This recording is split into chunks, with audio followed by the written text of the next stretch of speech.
Just a couple seconds. Welcome back to the Locker Room Talk podcast. As always, I am your co-host. I'm one of the co-hosts, Dalton, partner in crime, Sebastian. Sebastian.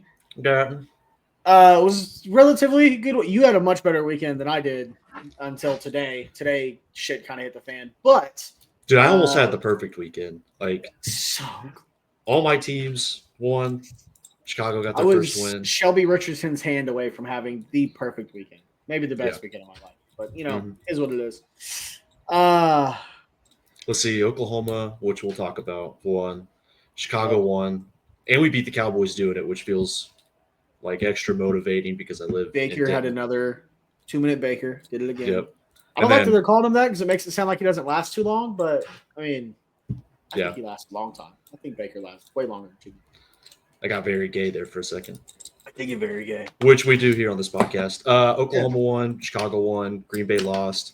The only thing that kept it from being perfect was, unfortunately, some stuff happened in the NFL. I could have won $5,000. Didn't happen. So yeah. Bovado fucked me out of $4,000 as well. So yeah, it's nearly a perfect weekend for the boys. But do you want to talk about what happened and how you got screwed out of $4,000?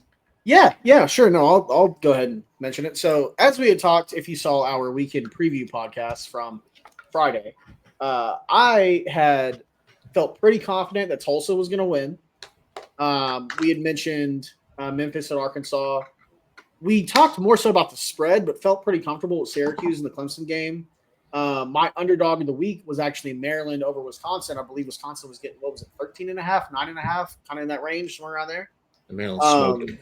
Yeah, and then we had both picked OU to cover, which thank you, R. Mason Thomas. So I got home from work in the gym Friday about 6:15, about 15, 20 minutes before the OSU game kicked off. I load up Bovada. I've got $25 in my account. I was like, you know what? I feel so confident in my picks. I'm going to put together, not only am I going to bet these games, I'm going to put a parlay together for these 5 picks. OU to cover, Tulsa beat Oklahoma State. I'm blanking. Maryland to win against Wisconsin. Syracuse to beat Clemson, and Memphis to beat Arkansas. Bovada crashed not once, not twice, but 3 times. Then the Oklahoma State game kicked off before I could set it. I took it as a personal sign from our Lord and Savior, John Batier, that it wasn't going to go through. So I was like, you know what? I'll eat it. It is what it is. Cut to – those were all morning games, by the way. Cut to 3:30 Saturday afternoon, celebrating the OU win, go to do all my follow-ups on everything, and I realized I nailed it. Just completely fucking nailed it. And – dude, I don't like using Bovada because it crashed out last year for me, and I had basically winnings just sitting in there that I couldn't get out. It also would have been really weird to cash out that out of my. Yeah. Well, you know what? And hopefully Texas and Oklahoma do something so we can start using DraftKings. Yeah, that'd be nice. That'd be really nice. Be a much better sports book to use than what we're currently have to use. But sorry about that, man. It is what it is. It is what it is. You want to wait until the NFL stuff to talk about you getting hoed, or you want to go ahead and no, we can go ahead and knock it out. What happened, buddy? All right, no, we'll wait till the NFL. We'll wait till the Okay. So I had 3.5 on the Rams. So basically, what I put together, I'm gonna have to open it back up real quick just to see what I put together because I don't even remember everything that I put together. But I know that I had Rams plus 3.5. Also, shout out real quick while you're looking that up. John Boy Media, fire hat. So my favorite. It's also kind of my fault. I wore this to the gym the morning of the Packers game, so probably blame that on me. You should wear it again. Not happening. I put together Rams plus 3.5, Panthers money line, Browns money line, which was that was a struggle there for a little bit. Chargers minus 2.5, which I was so confident in that, so I went ahead and that was my only afternoon game. And then I also had Steelers to win. Sorry, I had Jags to win, and then I also had excuse me. I had whatchamacallit, the under in the Steelers Patriots. So I know I picked the over, but I went ahead and I did the under for like for the bet because I kept looking at the sheet that I wrote down and I was like, I don't really know. And that would have won me $5,000, but then Jordan Davis happened. And it was simultaneous where the Browns make the winning field goal, and that was just kind of icing on the cake. Like, all right, I'm confident in my afternoon bet. It's gonna happen. Like, I believe in the Chargers, which was also a struggle. My God. Yeah. I mean, it was just like my life. It was like lifeline. Just my life kept going out. Like, it's like a heart rate monitor. And then right after the Browns make the winning field goal, I look over at the main screen. Eagles, Rams. Rams are lining up to kick the game-winning field goal. Jordan Davis blocks it. Went from the happiest of cheers to the loudest of fucks. Yeah. I was like, no, don't. Some bad beats this weekend. Yeah.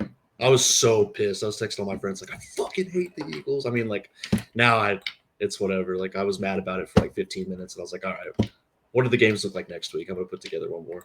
Yeah. If that doesn't go through, I'm retiring. No, you're not. You're a sicko like I am. Because I immediately, today, when I was really looking at everything, I did the math on what my parlay would pay down, and I was like, what college games do I think I could pick this week? Because for some reason. Did I text you during that too? Did I text you like when the block field goal happened for the Rams? Yeah, because I sent you the angry kid meme, and then you were like, fuck the Eagles. And I was like, you know what? I don't even care about your feelings right now. But, it is what it is. I was so pissed. I had to get it off my chest. Sometimes you got to get it. Listen, I understand. You were texting me. You're upset. And I was like, he needs to get it off his chest, even though I was extremely happy. Yeah. It usually goes the other way around. I think you even said that. You're like, this is usually how my days go on Sunday, where you're in pain the whole time and I'm in complete joy. And I'm there for you. Yeah. Anyways, let's go ahead and we'll get into the weekend that was, starting with Saturday. Do you want to start with the OU Auburn game, or work our way through and get there? Yeah. Okay. That's it. So first of all, big news coming out of Norman today. John Mateer is having surgery within the next 24 hours on his, you said first metatarsal? Metacarpal. Tarsal, I think.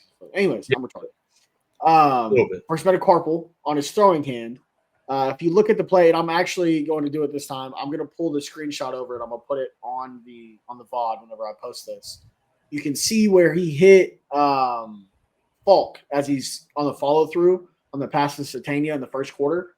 And his hand gets caught like right between his forearm and his hand as he's coming through. And it just crushes that bone. Mm. I noticed him. I don't know if you noticed it, but like on the broadcast and on the radio, because I listen to the radio broadcast when I'm at home, they were talking. He kept messing with his hand and everything like that. I mean, like he played through that, and apparently he had a sprained knee as well. And he finished the game 15 of 16, 11 for 11 to truly finish the game with the game-winning touchdown. Like he looked fine. You know what I mean? And when he is having surgery, expected to miss. The endorphins are setting in. Yeah, honestly. So possibly at the very earliest, he's back for OU Texas.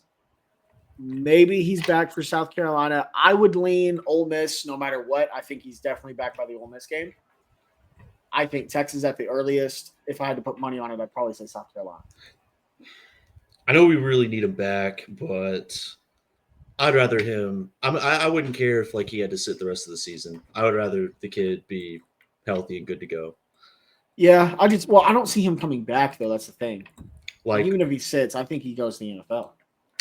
Well, yeah, I think he's good enough to play in the NFL. Yeah, so I want him back, bro. I mean, I do too. I do, but like for the kid's own safety, like I mean, that's true. That is true. You know, I think he's definitely going to play again this year. So of course I do want him to be painkillers. Give him the Aaron Rodgers. Perk Rogers, Perk Mateer. Perk Mateer. Exactly. That's instead of money line Mateer, we'll just have Perk Mateer. Yeah, especially if he comes back for the Texas game and goes off. Perk Mateer. I do have faith in Michael Hawkins, though. Yeah, very slim. For Texas, very slim. I do have faith in Michael Hawkins, more so faith in our defense. But there were a lot of good reports coming out of camp for Mike. He has a true quarterback's coach now. Ben Arbuckle's a great offensive coordinator. He runs really well. They use his legs really well. Yeah. I don't know what we're going to get. It's going to be – I've been thinking this for a while. I think the OU Texas game is going to be like a 9-13 dogfight. Like that game's going to be low scoring and close. So it's not the shootout anymore. Like you think it's going to be just like a low scoring defensive game? That's what I would lean. Well, both defenses are very fucking good. Among the best in the nation. Yeah. So that's probably two of the best, honestly. Yeah, and both have arguably top 5, maybe top 3 defensive lines if they're with Miami. Yeah. I mean, it's like Miami, OU, Texas, Ohio State. And Ohio State's not quite there because of the lack of depth, but it's like Miami, Ohio State, Oklahoma, and Texas are probably the 3 best defensive lines in the country. So yeah. We'll go ahead and get into the game. That was kind of sloppy from OU. Officiating was horrendous. I mean, it was one of the worst officiated games I've seen in a while. The pick route on Satania. I think we kind of disagreed. I think you thought the Satania thing on the first drive was a fumble. I thought it was an incomplete catch.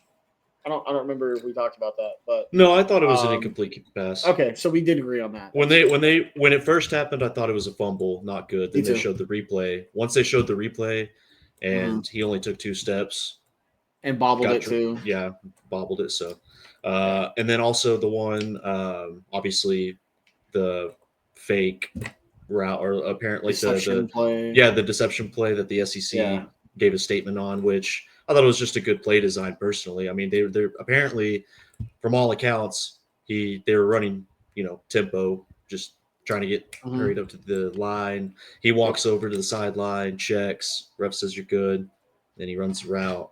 Yeah. And then the one where like when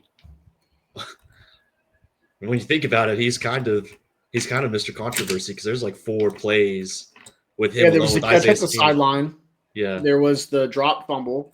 There was that, and then there was the pick route. Yeah. Huh. Pick route. That's funny. Yeah, Satania, and he still led the team in catches and yards and had the only receiving touchdown. And had a hell of a game. That was the Satania breakout game. Oh, yeah, he played awesome. He was always at 5 catches, 129 yards. 9 for 127 and a touchdown. Okay.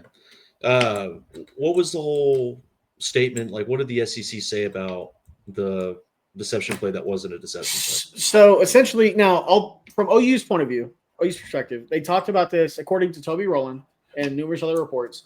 They had brought this up to SEC officiating, I believe, in preseason meetings. Like, hey, this is a design we've been working on. Like, is this okay? And was cleared. And then they talked to the refs about it pregame in their pregame meetings. Like, hey, this is a play that we might run today. It's going to look like this. Is this okay? And they said yes. And so, like you had said, Satania comes over to the sideline. There's no motion for any sub or anything on the sideline. He just kind of jogs over. He gets into what would be like Tennessee runs super wide, like Art Briles spread offense, right? Yeah. Sideline to sideline. And he just lined up against the sideline. And like you said, checks with the line judge. Line judge says you're good. Good to go. The SEC essentially said that the officiating got it wrong, and in that moment, they should have ruled it as unsportsmanlike conduct for deceptive use of substitutions. But he wasn't substituting. Exactly. But they were deceiving the defense by doing so. I argue the whole point of an offensive scheme is to deceive the defense, as well as Hugh Freeze. If you look on the broadcast and post game and stuff, he was more mad because he was apparently trying to call a timeout. Yeah, it looks like they were screaming and everything on the sidelines, but it looked like they were screaming at players to go cover Satania. So I saw that on the Sooner Scoop post-game podcast that Kerry Murdoch and Eddie Radosevich were talking about that. George was saying that Hugh Freeze was screaming for a timeout and they didn't give it to him, which is kind of bullshit. Which is bullshit. But I mean, they're running tempo, like they're going up to the line. They're not huddling or anything, so it's hard for the ref in that moment to be like, "What? Exactly. Oh, okay, timeout." And now, completely unbiased here. If this happened to OU, I'd probably be in the same boat that the Auburn fans are. Like, I'd be pissed. But like, no one knew that was a rule until that happened. I'd be probably mad for like 10 minutes, and then I'd realize I'd get over it. I'd be like I'm just so used to losing on bullshit. So if our team was actually good, we wouldn't have lost that game. Yeah. So. And that's the other thing. Auburn was up 17-16 with 7 minutes left.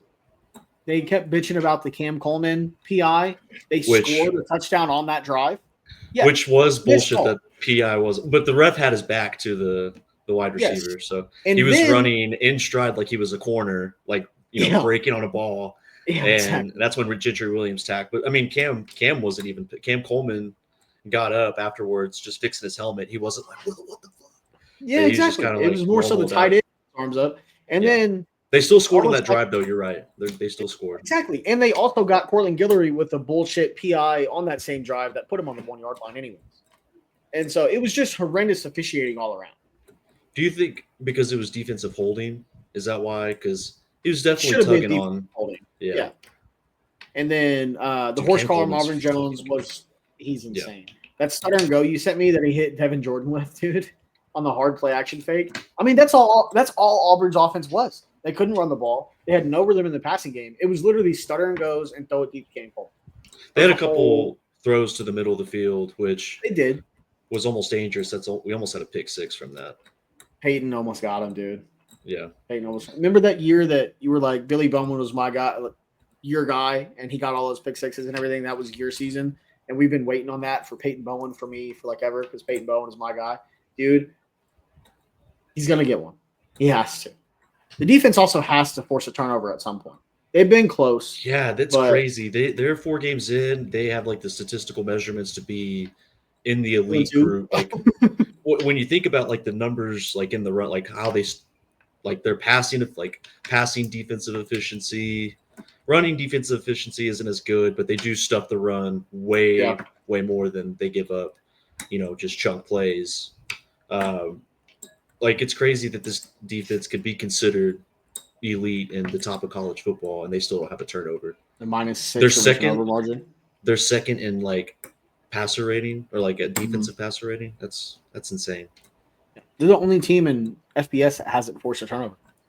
And watching the game, not to get like too in the weeds, but I felt like there were times where our defensive line was playing awesome, pushing Auburn's offensive lineman back, but they could never just get through. And Jaxson Arnold, it felt like he had time to throw the ball. Yeah, there were times where I was watching it, and I was like, we're pushing them back, but we're not hitting home runs. Yeah. And it was weird because like we had 10 sacks on the day. I think officially got registered as 9 because they took away the horse collar on Marvin Jones. Still, but you're right though. Like the first quarter, we had the one from Taylor Wine, and I think maybe a second one. Oh, the one from Owen Heineke when he broke his hand. And then David Stone, was that the second half? That was the second. That was the second quarter. David Stone had, I think, 2 in the second quarter. Jaden Jackson had 1. And so it felt like we got the 2 early because we talked about it. We were like, we feel like we can't generate enough pressure on Jackson. He's got all day back there. And like the second quarter, we were getting to him like crazy. And then we start the second half. R. Mason Thomas is back. Second play, he gets the sack. Could have been targeting. He lunged, hit him in the back of the head. I got a little worried. Oh, that would have been considered targeting? Because of the motion, the leaving the feet. Did he hit him in the head? He did. Like the front of his face mask kind of hit him in the back of the head. And he landed on him too. So could have been, but dude, he was unbelievable when he came back in the second half. Dude, though I know he had like extra juice, which was cool. He played all but like 5 snaps in the second half and was outrageous. We need a nickname for our Mason Thomas. I mean, they call him the closer. The closer? Oh yeah. So we'll give him something else. Daddy. But anyways, that's Mateer. That's definitely you're right. You're right. But I thought Jaxson played pretty well. Jaden Jackson? Well, Jaxson Arnold. Oh, Jaxson Arnold. I thought he looks very improved. I was thinking that during the game. He looks very improved. He looked good. Like he looked a lot better than I thought. This was his best game in like a college football uniform. Mm-hmm. His most complete, throwing the ball and everything like that. The only problem is that his mistakes are still the same. Like he still has the same, whether it's like a standard drop back pass or an RPO, 3 steps back, 1 hitch. You got to get the ball out after that 1 hitch, like especially if it's an out route or if they're running, he still panics when it's not a clear picture. Yeah, exactly, and that's what almost happened on the pick 6. Or what should have been the pick 6, and then he had another one. Should have been picked by Kendall. Yeah, and then, there was another one that he kind of panicked because the rush was getting after him, and that was the stutter and go, and he just kind of puts too much air under it and Yeah. Cam Coleman would have had a wide open touchdown, but Yeah. didn't set his feet. He just threw it as hard as he could. So That was just the one I think Sammy, right? Where he got Devin Jordan and then he dove for it and missed it in the end zone. Yeah. Yeah. Well, and he had that problem when he was a true freshman at Oklahoma too, where he, BYU game, he overthrew Nick Anderson, Arizona game. Like he's always had that problem where like the timing of his throws are just a little bit off. But with that being said, like he looked pretty good, like in my opinion. Like he did for at least like I'll give him a C plus, B minus. Yeah. So I was impressed with him because I didn't have much expectations for him, and like he took advantage of Court Guillory and he threw the ball to Cam Coleman. But again, Cam Coleman only had 3 catches, so he didn't target him enough. Yeah, or he didn't hit him enough. He targeted him fairly often, but Auburn couldn't run the ball. Neither could we. To be honest, they only had that like one chunk run with that Cobb. 44-yarder. Yeah, where we missed all those tackles. It's not like our defense played perfect. I think there was a lot of things. I mean, the 10 sacks were awesome, but dude, there was a lot of shit that, like watching the game, it was just like, how are we missing these tackles, or how are we? The Peyton Bowen one makes sense, but the Kendall Daniels dropping that easy one didn't make any sense. Yeah, and the long that Jeremiah Cobb had, the 44-yarder, that's a touchdown if R. Mason Thomas doesn't run a 3.240 and go hawk his ass down. Yeah, no shit. So entertaining game though. Very. Also, my favorite player on this team was Jaren Kanak coming into the season, just because I love Jaren Kanak and everything that he's about. And Jay Knott, but that whole situation's been super. I think remember when I said that was my breakout player? Yeah, I think maybe you're getting closer and closer. I think it's an injury deal, and I think they're really saving him. Grayson Halton was also up there. It's Kip Lewis now. Yeah, Kip Lewis, watching him. So, like I said earlier, I watched the game on the Skycast with the radio broadcast. I don't listen to McDonough and whoever's calling the game. He did a pretty good job. I heard. I also saw a lot on Twitter. They were like pro Auburn, which I never read too much. That's not true. They weren't pro anybody. But on the Skycast, because you don't get as many ads, you sit and you watch a lot of dead air from time to time. You see, especially at the start of the fourth quarter, the whole Kip Lewis is doing laps around the field, and he's pumping up his arm, he's waving his hands, he's shaking his head, he's going crazy.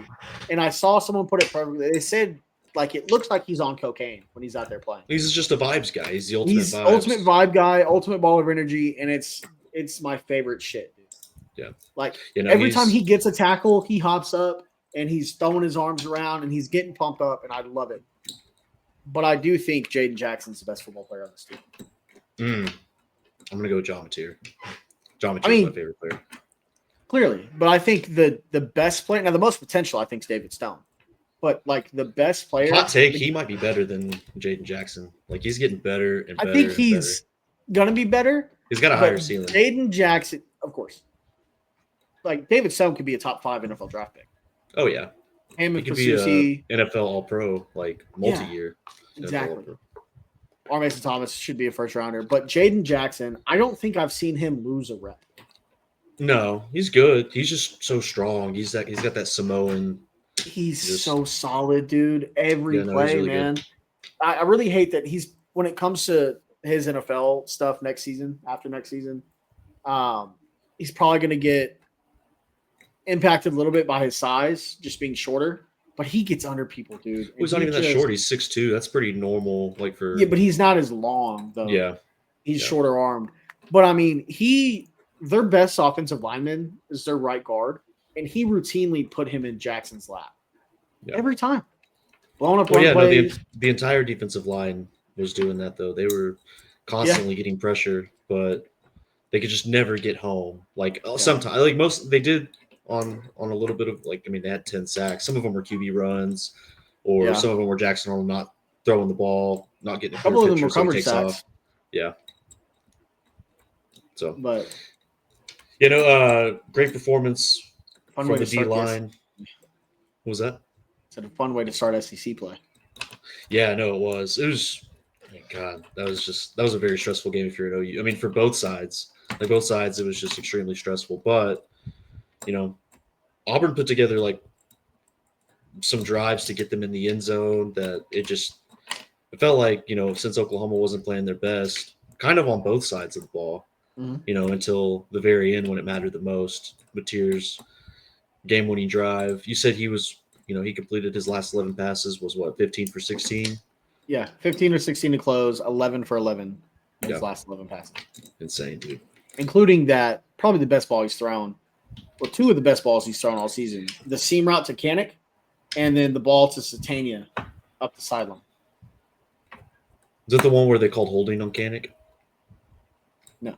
Yes, it is. Defensive where holding. he caught it right over the seam. Defensive by the safety. Yeah, defensive holding against the guy that was covering Kanik. Pretty ball. Yeah. He threw a couple of absolute first-round pick throws in that game, which was impressive. Now, Auburn's defense, their defensive line is really good, but their secondary is a little weak. But yeah, it is. But I don't know much about that team. I don't know if they're just young or if they don't have a good secondary coach. But they played well. Yeah, Auburn's a good team. I came away from that thinking like Auburn's going to make some noise. Who's left on Auburn this week? They do. Yeah, they have Texas A&M. Is it in? It's in College Station. Oh, it is. Yeah. So this is their run.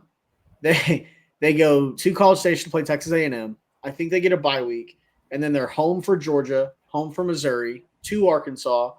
I think home for Kentucky, at Vanderbilt, Mercer, and then they finish the season with Bama. But OU, A&M, Georgia, Missouri, that's a tough 4-game stretch, dude.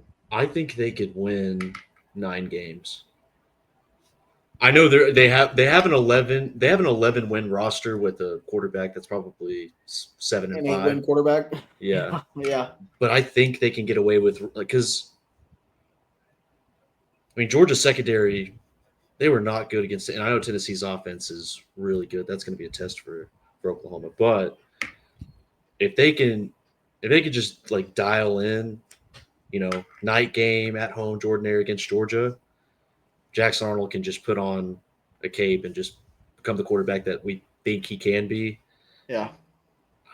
Hot take. I think they could beat Georgia. I think so. It's gonna have to be a high scoring because their secondary is not very good. But we'll learn a lot about Georgia this week, though. We get Georgia Bama this weekend. But I think they could beat.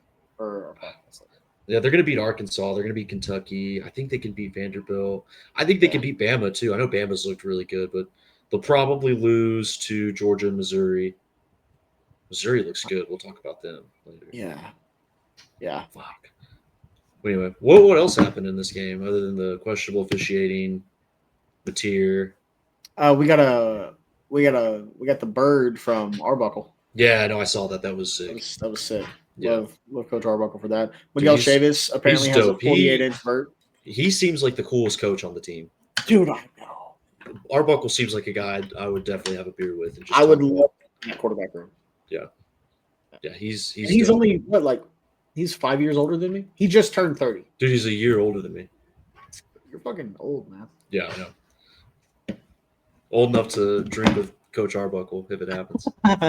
Yeah, so it's material though. So, but God, that'd be a sick quarterback room though.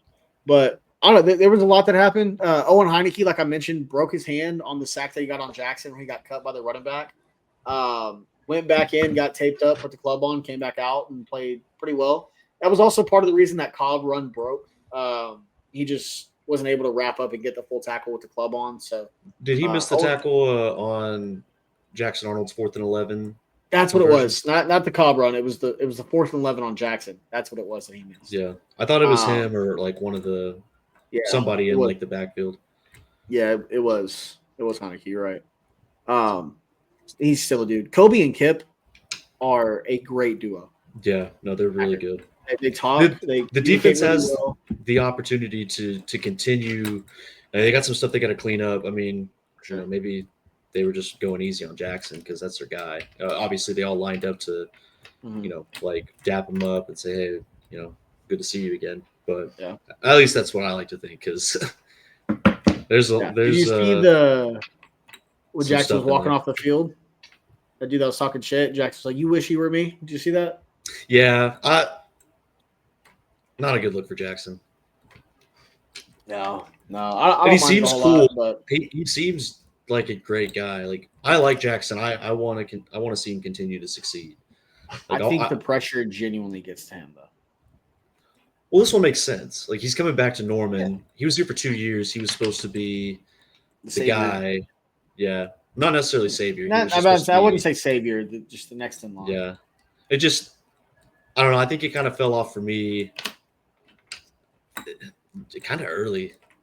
Yeah. Because I believed in him. I was like, he could be a great quarterback. This isn't his fault, but like his vibe, it was like, I don't know. Oklahoma needs like a swaggy quarterback. Yeah. So Mateer and Baker, those guys make sense for even Oklahoma. if it's like a quiet swag, like a Kyler or Jalen. Like you need someone that just oozes confidence. Well, I wasn't even really a big fan of Jalen. I thought it was a dope signing, but it was like that was just me personally. It was like Jalen. He ended up being a good quarterback, and it was like, I like this guy now. Yeah, but when we originally signed him, I was like, I don't know. Yeah, no, I was in the same boat. I wasn't sure how I felt about it, and then I was like, leading into the playoff game against LSU, I was like, we could do this. We match up really great against LSU. And then as the game kicked off, I was like, oh, we're fucked. I saw the press conferences, not to go too deep into back then, but the press conference from Justin Jefferson where he was like, these guys, like, they're not SEC. They're all small. I was like, well, it's good to know. Yeah, fuck. Yeah. All right, Trey Brown, just lock them up and try your hardest, buddy. Parnell Motley locked up Jamar Chase that game. Yeah. Parnell Motley slept on OU corner. That was his best game ever, and then he was just never that good ever again. Yeah. All right, I had way too much in the past. But anyways, no, I don't think there's a whole lot else on this game. Starting the season 1-0 in the SEC play. 4-0 on the season. Obviously going to beat Kent State in 2 weeks. Bye week comes at a perfect time. Offensive line hopefully gets a little healthy. I saw a funny tweet, and it was they announced like Mateer was going to have surgery on his hand, and obviously everybody knows who Big Barstool Big Cat is. He quote tweeted. He said it's a bummer. He's got a Heisman stake on Mateer, which I was very nervous about when he very first announced it. Yeah, he was going to put a Heisman stake on him because he's a big John Mateer guy. Look how that turned out. But somebody commented under it, and it was like, "Are we sure this isn't another deception play by Oklahoma to deceive Kent State?" Yeah, we're really trying to get the golden flashes here, dude. Really worried about those guys. I love people's the internet's so funny. Like people are great at satire, dude. People are really good at talking just mad shit. But we are, at least I am, Michael Hawkins supporters. So obviously we have a week this week. I'm nervous about him. I'm nervous.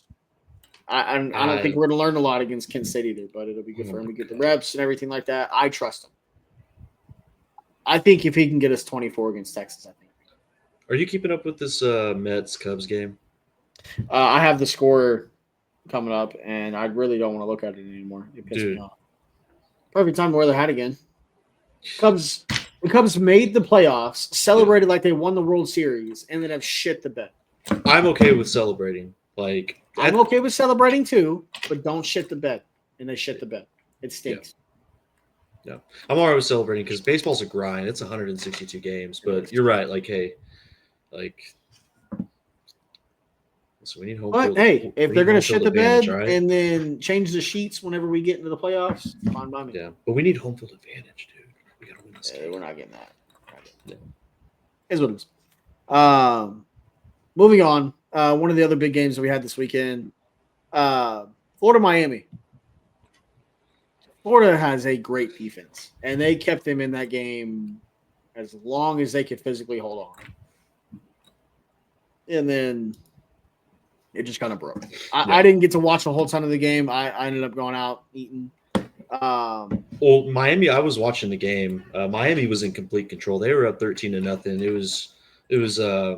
It was second quarter. They were going into halftime.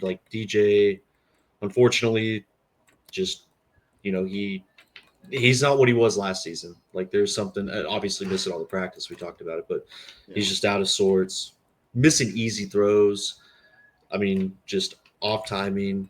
That it looked like Miami was going to win that game comfortably, and then they get down to the goal line and they're running it with Jaden Ball, and so now it's 17-13. It's like, there's something here, and then they get the interception. So Carson Beck throws an interception and turns into Carson Beck of last year, and it looks like this is an opportunity for Florida to,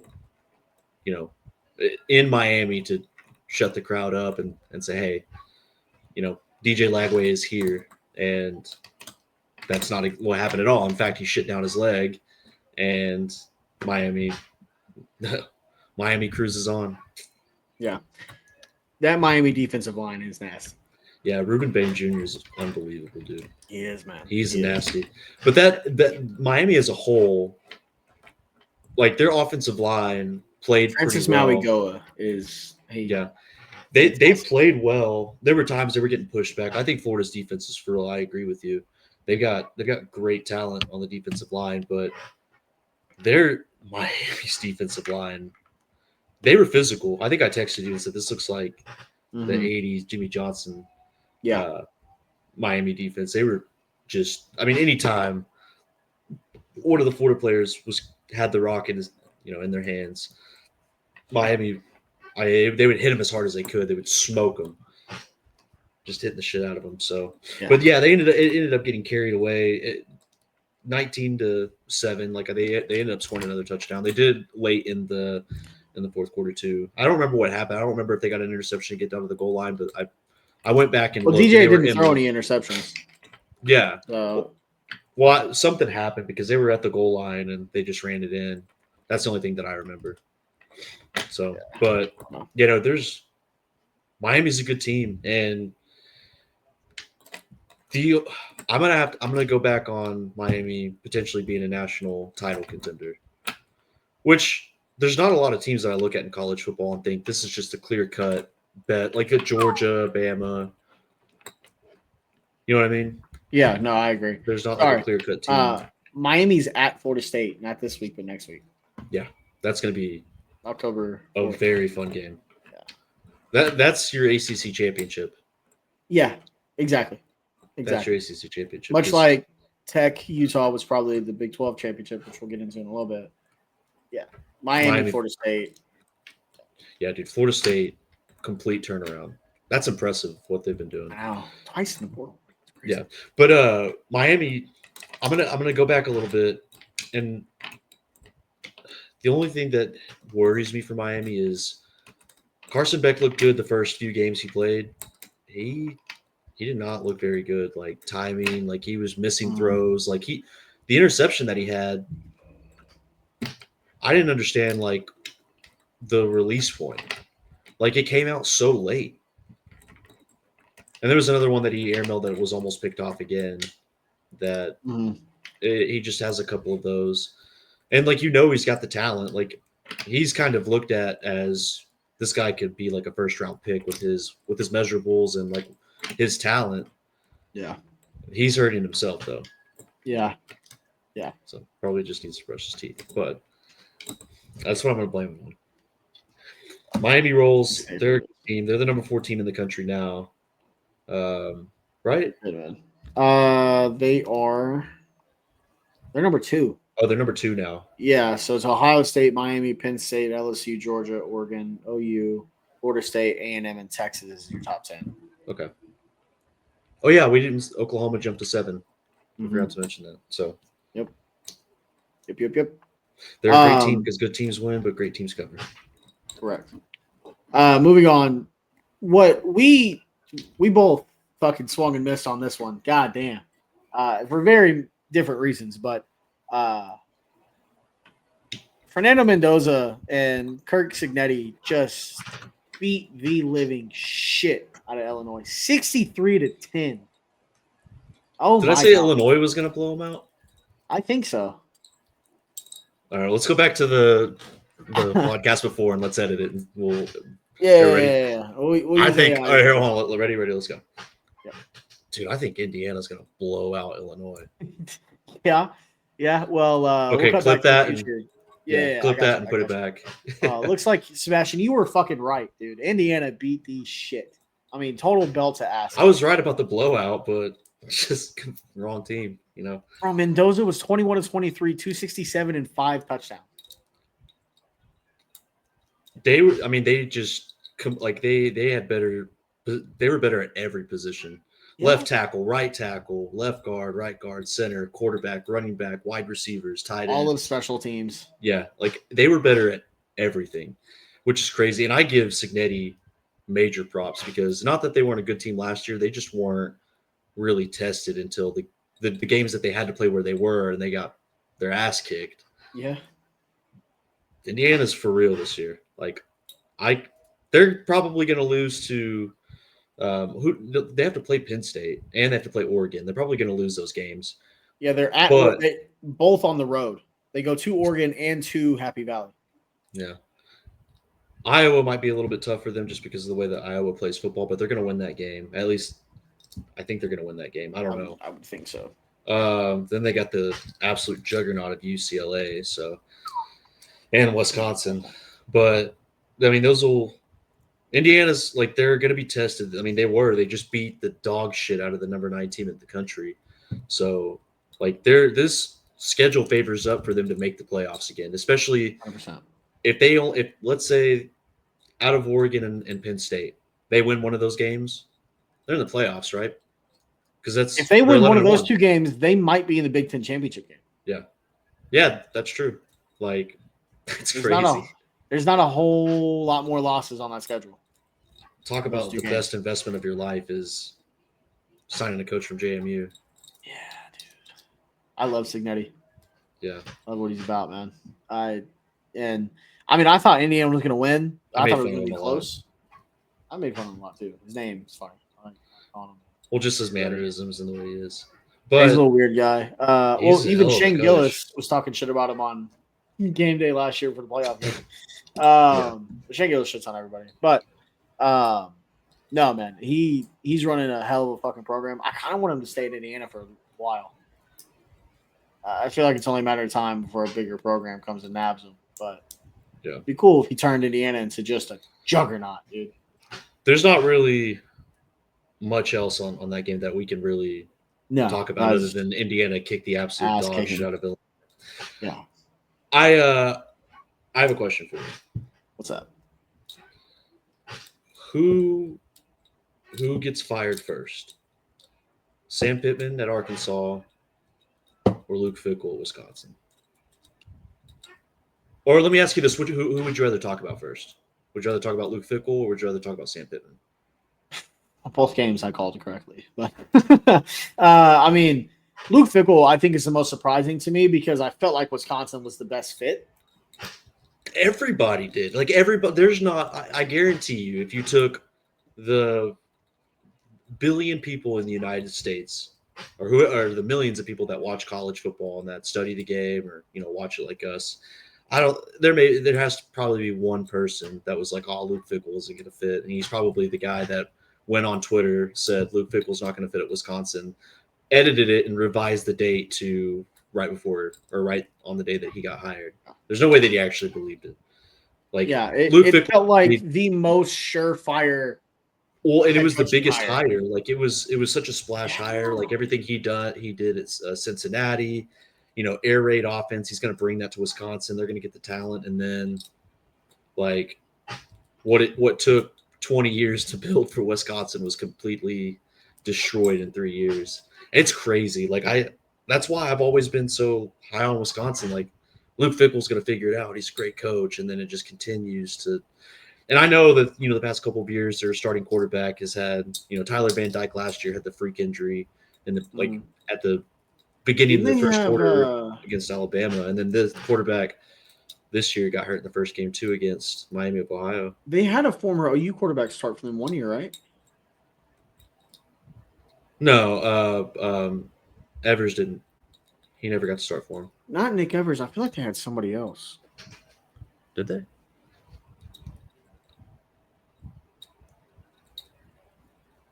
I don't know. Tanner Mordecai. Oh, yeah. He started for him in 23. Tanner Mordecai. Wow. Yeah. God, that's that was when they were – yeah. That was year 1 under Fickell, right? Yeah, that was year one because he transferred from SMU, and that's why it was like, he's already got the quarterback, knows the air raid, offense. I don't know. I mean, that's just what do you do if you're Wisconsin? I don't know, man. What do you do if you're move on? What do you do if you're Arkansas? Because everybody thought Sam Pittman was a weird hire. Like, really? And then going and getting what's his name to be his OC? Damn it, what's his offensive coordinator's name? And Luke Fickell hiring Jeff Grimes was like, what? Yeah, it made no sense. Yeah. For Wisconsin, me personally, when I look at Wisconsin historically, they're at their best when they are just Iowa. It's the Kansas State Chris Kleiman epidemic right now, where it's exactly. What are you doing? Go back to your roots. Power O and just run it down their throat. Think about the best Wisconsin teams. Dude, they had Melvin Gordon, Jonathan Taylor. They had Monty Ball. Who they have in the early 2000s? Ron Dane. Yeah. Like they've had a stable of like backs that, that are sick, that are, NFL caliber, and they're in the perfect breeding ground for big white corn-fed offensive linemen. Yeah, no shit. It's a power running program.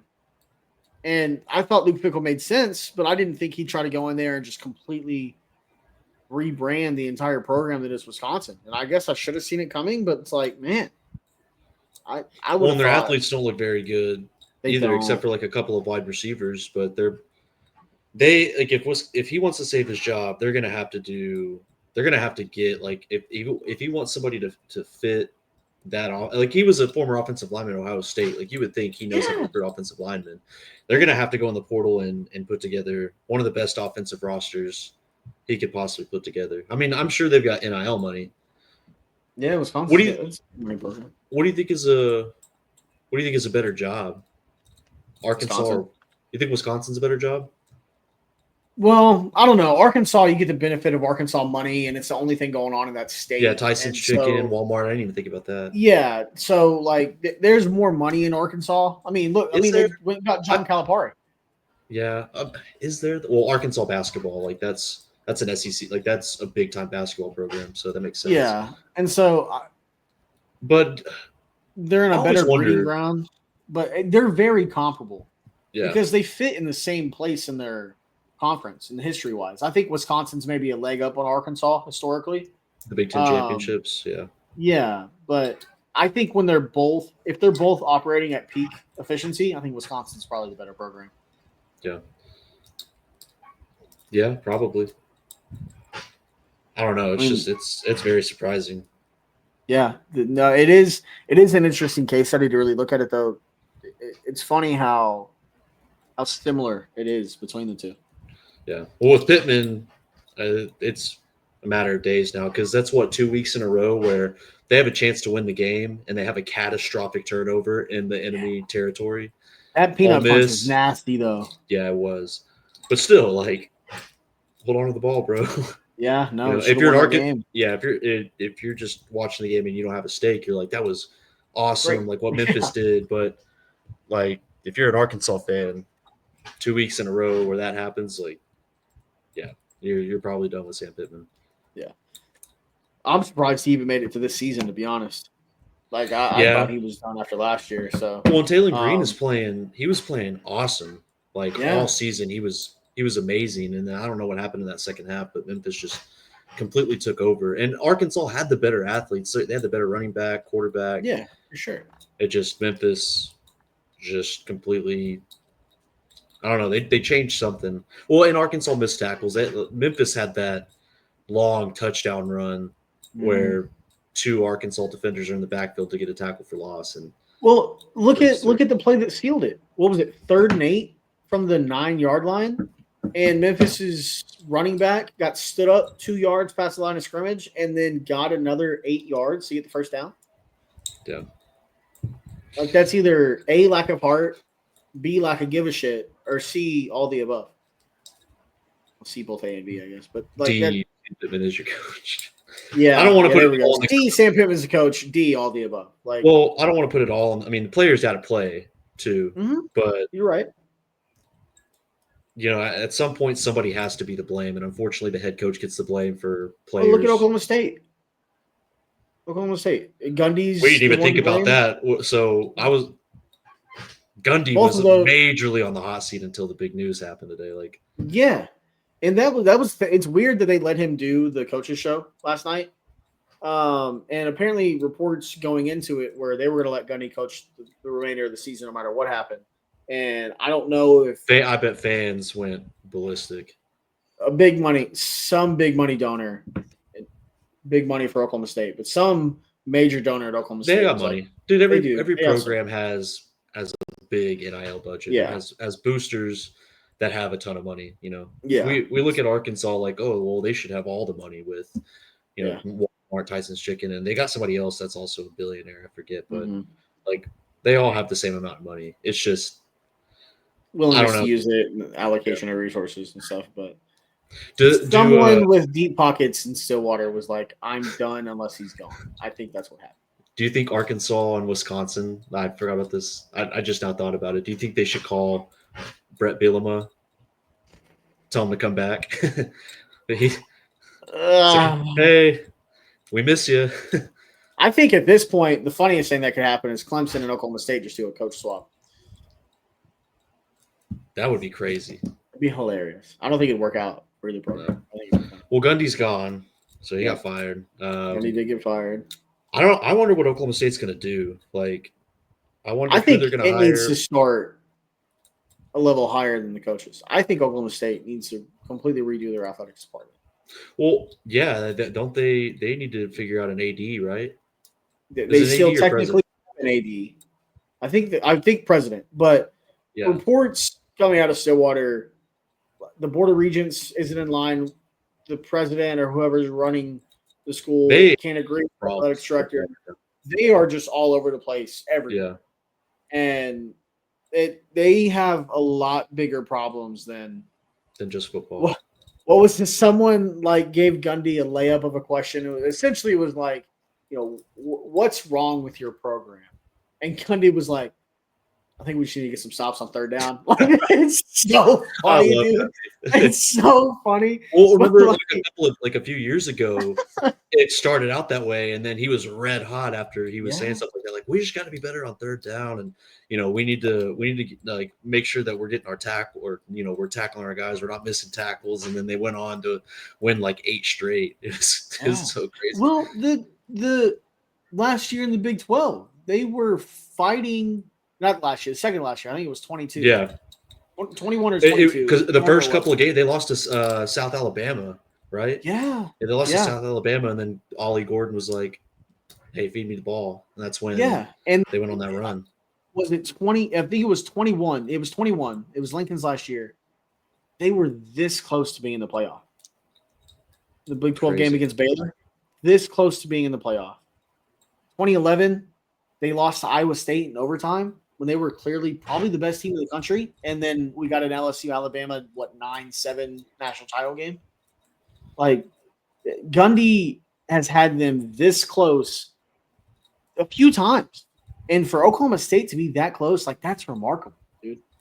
Do you think the departure of like Oklahoma and Texas maybe shot them in the foot? Like, I thought it was going to propel them to be great, better than they were. I thought they'd be where Texas Tech is, not money-wise, but, I mean, you're right. All programs have money. Texas Tech money is different than most other people. But I thought – I want to get, like, a deep dive on this, like, what happened with Gundy's program, because – I don't know. I might have to call my buddy Kyle. My buddy Kyle's an Oklahoma State grad. He bleeds everything. He knows? Orange. He might, man. I don't know. He knows more than we do, probably. Yeah. But it's like the butterfly effect. Like if Oklahoma State scores and beats Baylor, things different. They make the playoff in 2021, are things completely different? Dude, I don't know. Think about even being 0-1, but Oklahoma State having a playoff appearance before Texas. Like, think about just what that would have done narrative-wise for the program back then. Yeah. I don't know. It's crazy. The fall off has been insane, and it sucks. I've always loved Gundy. Apparently, according to Kale on the radio show, someone asked Kale about it, and they were like, is your brother still interested in coaching? He said, hell yeah, me and him are looking to go somewhere together. So I love Kale Gundy. No, I wish he'd come back. I wish he could come back, but Kale and Mike Gundy running a program together could be pretty lethal if it's a place that has things in Arkansas. Like imagine Kale and Mike Gundy running Arkansas. I just wonder what. I mean, he's got a pretty good resume for Oklahoma State because. Well, he completely changed that. He completely changed that program, but in 21 Arkansas years, would probably go after somebody like Dabo Sweeney. I bet. Yeah, no, for sure. In 21 years, Gundy had 2 losing seasons. He was 260, or no, he was 170 and 90. And it was last year and his first season, yeah. 2005 and 2024, and likely would have been this year. Yeah, but he's 12-6 in bowl games with multiple BCS and New Year's Six bowl wins. I mean, he's been ranked as high as 2. He's finished the season at 3. In 2011, they got up to number 2, lost to Iowa State. They went 12-1 that year. They won the Fiesta Bowl. They finished the season ranked number 3 that season. Like in 2021, they got up to number 5 in the country. They lost the Big 12 title game, won the Fiesta Bowl again, finished the season at number 7. Like Oklahoma State is a relevant program in college football because of Mike. Yeah, he deserves a statue. Probably it should be Boone Pickens Stadium and probably Mike Gundy Field. I don't know if it'll happen. That'll never happen. Considered, yeah. As ugly as this was, I don't think it will. I think 5-10 years from now, we should look back and Gundy should have a statue in Oklahoma. And it's just not with the way this has gone down. It's not going to happen. I don't think so either. I would hope it would. But I'll always remember, his pressers. He's a man. Yeah. I don't know, man. Or if he doesn't want to coach again, which I seriously doubt, Gundy could go make billions doing TV media. Like he's primed for media. Yeah. So, but I can't think of anything. I was completely wrong on Tulane. I told you to talk me out of it. Yeah, it's funny because that was the game I was going to go in. Dude, Ole Miss, they're starting to scare me. You know their quarterback was at Pitt State last year? Chambliss, yeah. Yeah. Trinidad Chambliss. Trinidad James Chambliss. What a fucking name. Should have known he was going to be a baller with a name like that. His middle name isn't actually James, but Trinidad James Chambliss. That's what I'm calling him. Fuck it. Gold all in my chain. Gold all in my ring. Texas Tech Utah was maybe the most fun, ugly game for 2.5 quarters. And then Texas Tech just exploded in the fourth quarter. Dude, that's what the Big 12 is known for, just straight defensive games, not high scoring, just absolute grind. That's what the Big 12 is known for. Baron Morton went out. Will Hammond came in and played well, man. Dude, he looked awesome. They were talking shit about him. Like everybody in the country is like, oh my God, like they're going to have to bring this guy in. He's had a pretty good spring, but, he hasn't been good for them. And then he's just like, suck this. Just absolutely threw some dots in the end zone. He was running the ball well. Yeah, he was good. I picked Texas Tech to win just because I had watched them play. Utah, maybe I just don't need to watch another Utah game because that was ugly. I mean, and credit to Texas Tech, their defense was awesome. Yeah. They went into the portal. They spent the money on those 2 edge rushers and dude, they went into Utah, a very tough place to win against a Kyle Whittingham Utah team, and laid it to them. Utah just looked so undisciplined, man. Yeah, Spencer Fano had like 3 penalties in the first quarter. Yeah, it was strange. I feel like what I would expect. That when they called back, I think it may have been ineligible man downfield where Dampier just floats a moon ball in the air that should have tied the game. I think that took the momentum out of the team. 100%. That was all the life out of it. We should have one. Like, all right, I propose a rule. A game. If there's like one like sick play that happens, that like everybody talks about, like, oh my God, that was incredible. Like that shouldn't have worked. There's a flag on the play. We should be able to veto it. Yes, Twitter Just should one. be able to be. Yeah, we should be able to veto, like, hey, like, just talk to the refs, like, hey, that play. Well, I mean, unless it happens to us, but Yeah. So We should be able to take one away as well. Like 99-yard touchdown, untouched. Be like, you know what? Fuck you. No, that's not happening. yeah, Another game that we had that was really big. The Bustin' Bowl delivered. It was a pretty good game. It was close. Michigan ends up winning 30-27. Patrick Mahomes the third. well, 30 of 41, 308, and 3 touchdowns. it really wasn't as close as the score indicates because No. Michigan was dominant in the trenches, dude. Justice Haynes ran though. Yes, up. He's had, all of his games, he's broke off a crazy Big long run. run. So he had the big one against us and the big one in this one. Bryce Underwood's going to be a very good quarterback, and that's going to be a tough game in Ann Arbor next year. But I know Ohio State's a really good team. I think Michigan can beat them. I think Michigan can too. They've got the edge. I mean, they're 4-0 against them in the past 4 years. I know they're going to have extra motivation, but Yeah. I don't know. I just think at some point Ohio State's got to get one. That's what I've been banking on the last 4 years, though, or the last 2 years. Really, I'm like, Ohio State just can't lose to them again, and then they do. So I don't know. We'll see. But that was a fun I game to trust watch. Bryce Underwood way more than I do Julian Sayin, because Underwood he's looking good. Like his throws, and he's always been like that since he was a freshman in high school. Like he's learned to read a defense, and he's learned to throw with anticipation, throw to open windows. He's going to be a problem. He's going to be really fucking good. And I thought, when he was committed to LSU, it was like, well, I guess LSU is going back to the Natty because I think it's going to be Michigan. I think they're going to be going back with Underwood. I think so. I think you give him a couple of years. I think Michigan is. Yeah. The year that Bryce Underwood, especially like year 3, Bryce Underwood. And that's got to feel so good for them because they spent like $12 million. I mean, I don't think they actually spent that much, but they spent a buttload for them to flip him from LSU to Michigan. For that to pay off that's got to feel fantastic as a program because look, Texas spent a lot of money on Arch. Nebraska getting Raiola was a big recruiting win for them, and Raiola looks good, but he doesn't look like Underwood or he's not like Caleb Williams. Like Caleb Williams, highly touted, came in, lit it up. There are just some quarterbacks that can do that. Matthew Stafford is last one I can remember that was super highly touted that lit it up. But Underwood's going to be a problem. Any other games you want to get to before we just do the conference by conference? Let's just do the conference by conference. Okay.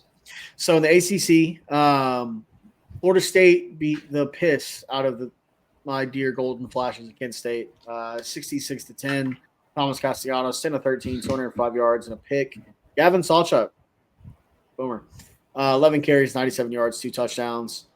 We talked about Miami, Florida. Georgia Tech beats Temple 45-24. Haynes King just continues to play really well. Temple scored some points. Temple did score some points. I know we both think Miami, Florida State, but don't be surprised if we look up December and Georgia Tech's playing for an ACC title. They're good, man. Probably a good fucking program up there. It's Brent Key. Brent Key. He is not running a good program. Matter of fact, he's not even running a program. No. The Qs, the Syracuse Orange beats Clemson 34-21. And Jelly's done for the year. Syracuse. Yeah. Going to be relying on the backup quarterback, which fucking blows. And you know who else is done for the year? The entire Clemson program. Yeah. It's sad at this point, dude. It really is, man. I thought after that everybody was very wrong about Clemson. I was wrong. I thought they were going to be a good team. Probably not the same caliber that a lot of people had them as like a national title contending team, but I thought they could win 10 games. Like I still had them as a favorite in the ACC. I did too, but it's just battle the way around. Yeah, Dabo might be done. I don't know. I think he's done. I think he needs a new He needs to go coach somewhere else and see how it goes. Like, can he adapt to this new college football? Because maybe if he doesn't want to take any transfers, maybe he should just go to like Air Force. Just go to the military. Or not Navy. Navy's got a good coach. Yeah, Navy does it. So does Army. Yeah, Army has a good coach. Munkin. I love. Yeah. Jeff Munkin. Yeah. Virginia Tech beats Wofford 38-6 to get their first win of the season. Which, by the way,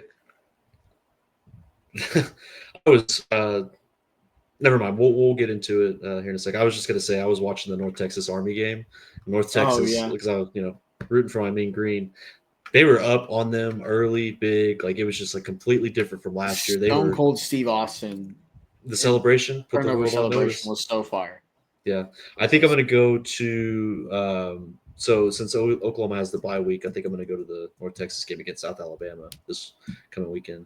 Oh yeah, dude, that'll be sick. So right before I start my new job. Oh shit! Battle of the churches, I guess. TCU beats SMU 35-24. Hoover looked good, man. 22-40, 379, 5 touchdowns. Where does TCU find these receivers that are just God mode in college, but never like work out in the NFL? Because McAllister, every time I would look up, he would just have Hoover would just throw a slant to him and he would break like 3 tackles and take it to the house. 254 and 3. Go look at his touchdown drives, McAllister's. I swear it's like 3 of them were like 45 yards. They were all on slants, like 50 yards. He was like taking to the house, breaking tackles. It was crazy. Let's see. We got a 70-yarder, a 44-yarder, and a 27-yarder. Holy shit! Yeah, I mean they look at the receivers that they've had that like just have these crazy numbers, like Rager, Johnson. Yeah, Quentin Johnson, Savion Byrd, your guy. Yeah, Savion Williams. Yeah, Savion Williams. Sorry. Who was the dude they had that was number 9 that played with Trevon Boykin? Oh, he was really fucking good too. Like he was always having. I'm not gonna remember. I gotta look it up. It's gonna look it up. But no, TCU. They pulled. I mean, they just pulled away in that second half. I think it was the fourth quarter because it was close. Like SMU was rallying a comeback, and then Eric McAllister and Josh Hoover had something to say. Josh Dotson, 65. He had Josh Dotson. Yes. 65 receptions, 1,018 yards, and then they also had Colby Listenby. Dude, that TCU offense was really fucking good. Trevon Boykin went 3,900 yards and 33 touchdowns. Yeah. God. And then them and Baylor both got snubbed from the playoff that year. They ended up 5-6. Anyways, I do, as bad as he hurt me, I do love Trevon Boykin. Always will. Soft spot in the heart. Moving on. Jesus Christ. Louisville beats Bowling Green 40-17. UCF beats the Fighting Bill Belichick 34-9. Duke beats Bill Belichick NC State. I was kind of surprised on that one. I have a question about Belichick at North Carolina. Do you think he could be a good coach without Tom Brady? I know he's rebuilding this program, so do we have to see what happens in the next few years? I think you got to give him a couple years. Okay. I think you got to give him a couple years. I just got to ask a question. I think there were more problems in New England than just Tom Brady leaving. Yeah. Well, Mike Vrabel's taking over, and he's a damn good coach, so he'll get them going right soon. Anyways, again, Duke hands NC State their first loss of the season. They win 45-33. Virginia beats Stanford 48-20. Virginia's 3-1 to start the season. Chandler Morris is balling up there, man. Dude, this next one. Yeah. San Diego State beats the Golden Bears 34-0, dude. Crazy. Holy shit. We were talking all kinds of mess about Cal's quarterback and JKS. Yeah. Oh my God, man. Dear God. I still think he's going to be good. Oh, yeah, for sure. That was one of the more surprising things. I got up Sunday morning, and I was checking scores and everything while I was getting ready to go to the gym, and I was like, what? Do they wear those sick helmets? Those are just their regular Those are their only helmets. Yeah, those are their primary ones. They're so fire. Yeah. They're so fire. I low-key would love to have one. That is just an absolutely crazy score. So insane. Moving on to the Big 12. Oh, sorry, go. I think that was more shocking. Like that score is more shocking than like the UCF North Carolina. Yeah. Because I was shocked to see North Carolina just get pummeled like that by UCF, but then San Diego State just completely I didn't slaughtering. get that one. That was crazy. It really makes me question what Cal's going to be the rest of the year. But I think their quarterback, like I said, I think their quarterback's going to be really good.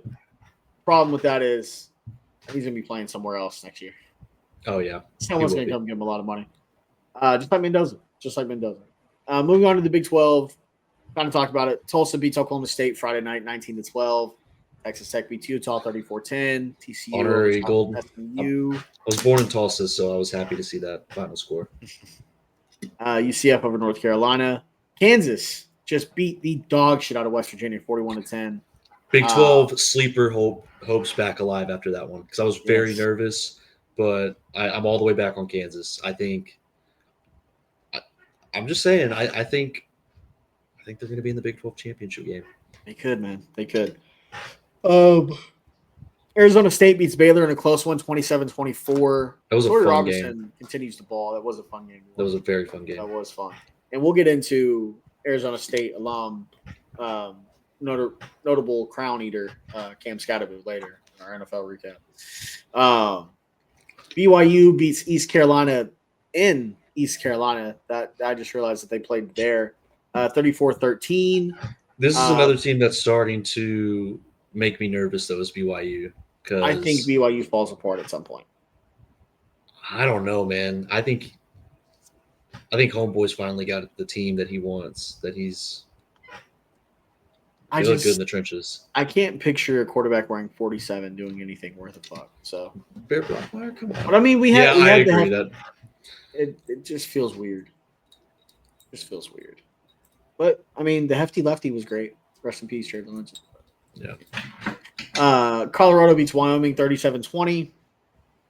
Still think the Buffs are just a disaster waiting to happen. Caden Salter played well though, 18-28, 304, and 3 touchdowns. Yeah. I forgot first podcast we did. I said I was going to do more research on the new Ralphie. He finally had a big run. Oh, nice. Yeah, nice. he finally ran Ralphie's back. Yeah, Ralphie's back. He's all the way back. Nice. Good. I still think that program falls apart soon. Iowa beats Rutgers 38-28 Friday night. That was a fun game as well. Big Ten? Was pretty, yeah, yes. Big Ten. That was surprising. That was very back and forth.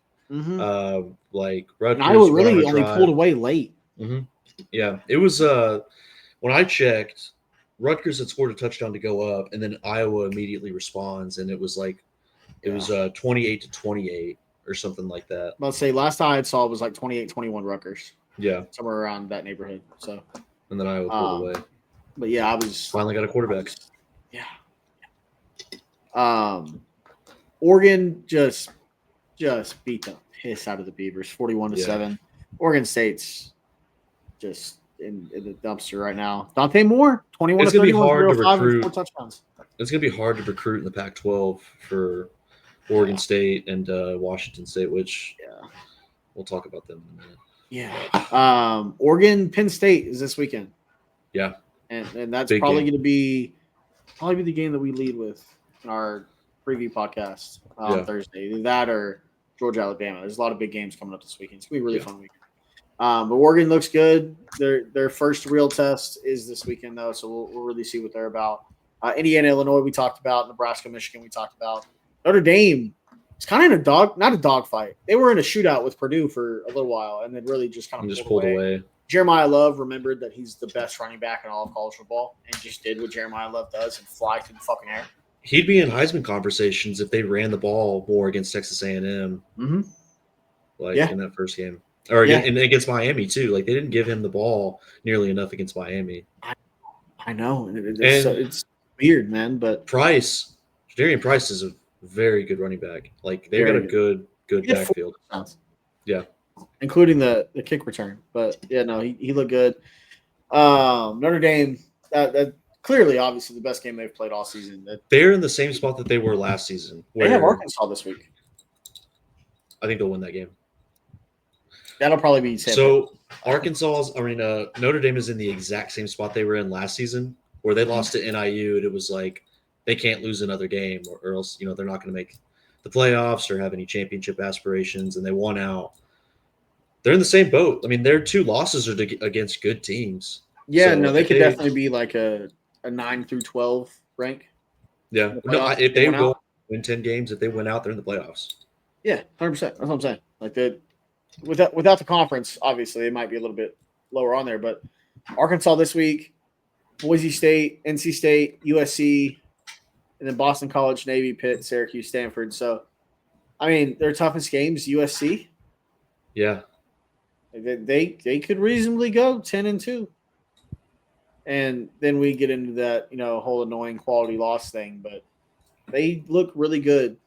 They go 10-2. I mean, they're gonna be fighting for a playoff spot. Yep. I think you're right. I think Jordan Maava is exactly what Lincoln Riley's been looking for in a quarterback since he got to USC. 20 and 26, 234, 3 touchdowns. Okay, he had Caleb Williams. Caleb Williams was. Yeah, but I think Caleb Williams is too off schedule and off script. I think Jordan Maava fits perfectly what Lincoln Riley's trying to do. Yeah. And they look good. USC might be a good team, dude. Yeah. I don't think they can they still can't stop anybody. Yeah, their defense is still bad, but he can never figure it out, man. He can never figure it out. Well, and they just hired. They did just get their DC, so that's gonna take them a couple years if they end up getting it turned around. But yeah, they do look good. It was a fight for a little bit though. I mean, at one point it was like a 7-point game. Michigan State come back in the third quarter. Michigan State, weren't they up at one point? Or like no. USC was USC was up like 31, like 7 or 10 or something like that, and then Michigan State was down 31-24. Yeah, and then they but it was never really in question because I remember last time that I checked the score was 38-24. USC was up. It was like, all right, this game's over. Yeah. Maryland, my upset of the week, did come through. League Washington 18-34, 265 and 2 touchdowns. They beat the soon to maybe be Luke Fickleless Wisconsin Badgers 27-10.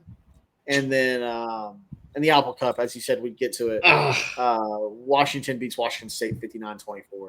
Oh, I had a close eye on that game. I was pulling for Washington State to have a massive upset, but Washington was just so much better. They were a lot better. It was looking pretty good there for Washington State for a little bit. Like maybe they have a chance. Maybe they have a chance. It was like 24-17. I think it was like in the third quarter when I was watching. Like, all right, let's go, boys! And then Washington just pulled through. Like, they just annihilated them in the fourth quarter. They had like 4 or 5 touchdowns in the fourth quarter, and it was just blew their ass off, dude. It was crazy. Damn, but Washington looks good. They look good. I don't think they'll be a player in the Big Ten, but I think they'll have a pretty good ball game. They'll make some noise this season. They got a big test next week. They got the number 1 team in the country. Oh shit! They play Ohio State this weekend. Yep. Or next weekend. They play Ohio State. Damn. That's gonna be. It's gonna be. It's in Seattle too. Ooh, that might be one to keep your eye on. Because Washington's got a really good running back. And if they can run the ball and set a tempo against Ohio State. But a good wide receiver, too. Yeah. He can make some noise, man. Moving on to the SEC. Obviously, talked about Oklahoma, Auburn. Oklahoma 24, Auburn 17. Eat shit, Tiger fans. LSU 56, Southeast Louisiana 10. The LSU finally figure out the offense. I'm still not sold on it. Still not sold on it. We'll see. Miami over Florida. We talked about that. Arch Manning in Texas flexed literally all over Sam Houston State. That was so funny. It was funny. Now, I did see a clip from earlier where Arch got like taken off his feet, and the dude that he flexed on him. So it looks like he was just getting him back. I talked a little bit of shit, and I saw that. I still think it's funny. He looked good though. Like that was what 18-21, 309, and 3 touchdowns. Yeah, he looked good. He did. So now he's supposed to look good, but we'll see. They got Florida on a bye this week. They got Florida next week, and then it's Red River. There'll be a lot hanging on Red River. We'll probably be led by Mike Hawkins. At best, probably pretty drugged up John Mateer. So we'll see. Don't be surprised, man. Give him a couple of oxy. Just let him. He'll be feeling good. All that anxiety will be gone. You're right. You'll be surprised. You'll be surprised. Just don't get hooked on drama tier. Ole Miss beat the fuck out of Tulane 45-10. We talked about that earlier. They look good. Hold on. Is that? Sorry, hold on. So Tennessee beats UAB 56-24. Is this the son of Joe Kitna, Jalen Kitna? Is that the quarterback at UAB? Is it? I think so. What the hell? I did not know that. Jalen Look it up. Kitna. I'm looking. Does it look like him? A little bit, man. I can't. It's not pulling up the picture for me. So. Personal life. Yeah, he is the son of Joe Kitna. You mean John Kitna? Wow. Or John Kitna, yeah. Oh, I kept saying Joe. Dude, yeah, they don't look anything alike. Oh, yeah, I guess they really don't. That's crazy. He still got his ass kicked. So, Tennessee beats UAB 56-24. Vandy just lays the absolute hammer on Georgia State, 70-21. We'll see a lot more about Vandy coming up soon. I think Vandy, they got Utah State this weekend. I think they're on a bye, then Alabama, and then LSU, and then Missouri, and then Texas. So brutal. And then Auburn. Yeah. And then they get what's possibly a layup in Kentucky. They finish the season at Tennessee. So we're going to learn a lot about the Commodores coming up soon. South Carolina and Missouri was a fight for quite a while. And then Mizzou just kind of leaned a little bit more on their offense. But Lenore Sellers looked good for most of the game in his game back. 18, 28, 302, and 2 touchdowns. But Ahmad He had Hardy to make some maybe the best. He had to make some hero ball plays, though. He did. He did have to go full hero ball. Dude, Ahmad Hardy would be my Heisman favorite if it wasn't all led by quarterbacks. He is the best running back in college football right now. He is insane. He's breaking off big runs left and right, dude. And he fits what Drinkwitz wants to do with the running game too. Yeah, like and I hate it. I hate Drink. Well, and the other guy, they have 2 good running backs. Yeah, they're just like Notre Dame. They're trying to be Notre Dame. They have 2 running back by committee, but Ahmad Hardy is the guy. So 100%. I don't remember Bueller really having to do much. I think he maybe had like 1 touchdown pass. Yeah, this game was. Yeah, he was 1 touchdown, 1 pick. This game was Ahmad Hardy, Jamal Roberts game for sure. Yeah. I mean, Bueller almost had 100 on the ground, 90 for 72, but they ran for 285 yards on South Carolina. South Carolina had -9 rushing yards. I saw that stat and that was insane. Just how does that even happen? I thought Missouri was going to be dead this year. How was it that close? Like to like promote? I mean, obviously, like Missouri pulled away at the end, but yeah, how was it? I don't know, man. I don't know. It's crazy. And then Memphis, Arkansas, we talked about that. And then Mississippi State's 4-0. Now, they've played nobody, but they played Arizona State. I forgot about that. They played Arizona State. They beat them. But they have Tennessee this week. So I think they win 8 games. I don't know about 8. I would pencil them in for 7 right now. They're going to beat Florida. They're going to beat Arkansas. I think. Yeah, but they still got to play Ole Miss, Missouri, Georgia, Texas. I think Ole Miss is going to look good going into that egg bowl, and I think Mississippi State's going to get the upset. That I would agree with. I think that's where he's going to. I think that's where they're going to get their 8th win. I think it's going to be one of those. How the hell did this happen? Who else did they beat? I mean, they'll beat Florida, Arkansas, and Ole Miss. That's 7. So they're going to have to upset one of Tennessee, Texas A&M, Georgia, and Missouri. Well, if they can upset Texas, like let's say Texas just isn't as good, coming out of Red River, that'd be crazy. I wouldn't expect that. Yeah, you're right. They'll probably just win 7 games. I would pencil them in for 7. Which is super happy for Jeff Levy. Yeah, he's a good coach. I like him. I want him to succeed. Me too. And they're kind of them and Auburn are the next 2 teams out in the AP poll. So all right, depending on what happens. Let's get to a real conference in the MAC. And that is a real conference. It is a real conference. We are, big MAC guys. Can't wait. Cannot wait for action this year. Which Miami of Ohio. UNLV, but say your UNLV Miami of Ohio game, you were dead on, dude. That was a baller of a fucking football game. Yeah, that was a great football game. And then I know Daquan Finn ended up getting hurt. It looked bad. Like he landed right on his head, and it looked like his neck broke. But Yeah. he was fine. I think he was carted off, but he gave the thumbs up. So, Yeah. or he got up on his own will. I don't remember. I think he got up on his own will. But The MAC's gonna be fun this year, man. yeah, it's just I don't think crazy. Miami of Ohio was the supposed MAC- to be this team competing in the MAC championship, and they're 0-3. Yeah. So Yeah. I don't know. I think crazy. who's leading the MAC right now? Technically, Buffalo losing to Troy was Yeah, that one was shocking. Maybe Troy's just a good football team now. Toledo being 2-2 is kind of surprising to me. Toledo's going to win the championship. I They're think going to so, win. too. They're going to win the MAC. They're going to win the MAC. They Losing to Western Michigan is kind of rough for them, though. Yeah, but I think they're going to rally. I think so too. It was I a think close that- game. Yeah. They got Akron this week. Look at us, true sports podcast. We're talking about the MAC. I like the MAC. That's do a too. gritty, fun conference, especially like Love it. MAC play like in late November, in November, Tuesdays and Wednesdays. We're gonna get some Sunbelt action too midweek this season. So can't wait for that. Do you have any other thoughts on college football? No. Do you want to Good talk week. about the SEC release their schedule? So we'll at least talk about what OU's got. So the SEC released their schedule for the next 4 years. OU's permanents are going to be Texas, Ole Miss, and Missouri. It's going to be their Ole Miss is kind permanent of shocking. rivals. Ole Miss is shocking. I was really wanting LSU. I thought it was going to be Florida. Well, I'm okay with it as long as Lane Kiffin's still the coach because Eddie Radosevich and Lane Kiffin, like if Lane Kiffin and him have like a moment. yearly show together, Be fun. that'd That'd be really be fun. cool. That's one you kick back and drink some beers too. Yeah. But like so, for instance, next season, OU in the SEC because it is 9 conference games starting next year. OU will play Texas obviously in the Cotton Bowl.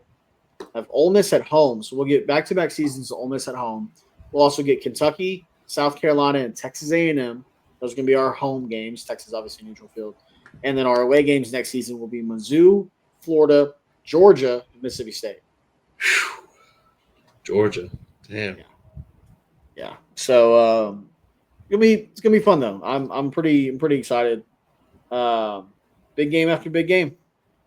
It's exactly what we wanted. So but I think it's gonna be very, very entertaining. And it'll probably be the Michael Hawkins show this time next season.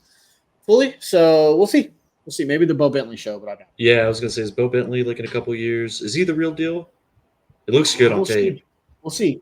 We'll also see if Arbuckle is offensive coordinator at OU. We need a scandal. We need a scandal to happen that's not bad enough for him to get fired, but just bad enough for him to not get head coaching. We'll just have him on a podcast, and we'll have him say that somebody needs to be stoned to death. Yeah. Oh God, dude. Texas fans. What's up with Ketchum? Like, he's a fucking idiot, dude. That's what's up with Ketchum. I thought Eddie had the best Eddie's response, dude. He's the best. I love so Eddie. Funny. Also, the Inside Texas. I don't know if you saw that on 3, putting out the report about OU cheating and they should vacate the win. Or Texas fans are fucking stuff. Well, and then Nash. I mean, he goes to social media and is talking shit about John Mateer after having to undergo surgery. Yeah, which cool. Like, I like I'll it. let you guys just focus on flexing on. I wouldn't mind it. Like, hey, like talk all the shit you want. Like, be like you're college football fans. Like, but this is how it's supposed to be. Like, we're no limits, no holds bar. But I don't know. That guy should be stoned to death. Is insane. That's crazy. It's insane. So moving on to the NFL. Quick little AP poll, real quick. Did we already go over that? No, we didn't. You want to go 1 through 25 real quick? Go ahead. I'm gonna. Okay. So in the AP poll, 1 through 25, in order, we have Ohio State, Miami, Penn State, LSU, Georgia, Oregon, Oklahoma, Florida State, Texas A&M, and Texas. Starting at 11, we have Indiana, Texas Tech, Ole Miss, Iowa State, Tennessee, Georgia Tech, Alabama, Vandy, Michigan, Missouri. And 21 through 25 are as follows: USC, Notre Dame, Illinois, TCU, BYU. Others receiving votes in order from most votes received: Auburn, Mississippi State, South Florida, Utah, Arizona State, Memphis, LSU, Maryland, UNLV, UCF, and North Texas. North Texas has 2 votes for the AP poll. Both by me. Yeah.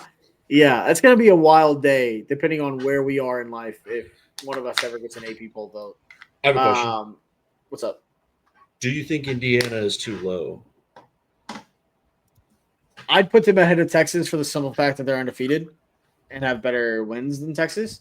But then again, I also don't think the Illinois win is all that much. I don't think Illinois is that good of a team this year. Yeah, that's true. But you play who's on your schedule, and it is You a top 10 win. You got to go. The resume has to count at some point. For sure. I also don't think Illinois should even be ranked today. Well, Indiana probably doesn't beat Texas either. But, I mean, that is true. You But it's not a power rankings. This is a resume-based thing. So yeah. But I would put them at 10 for the simple fact that they're undefeated. For the simple fact they're undefeated.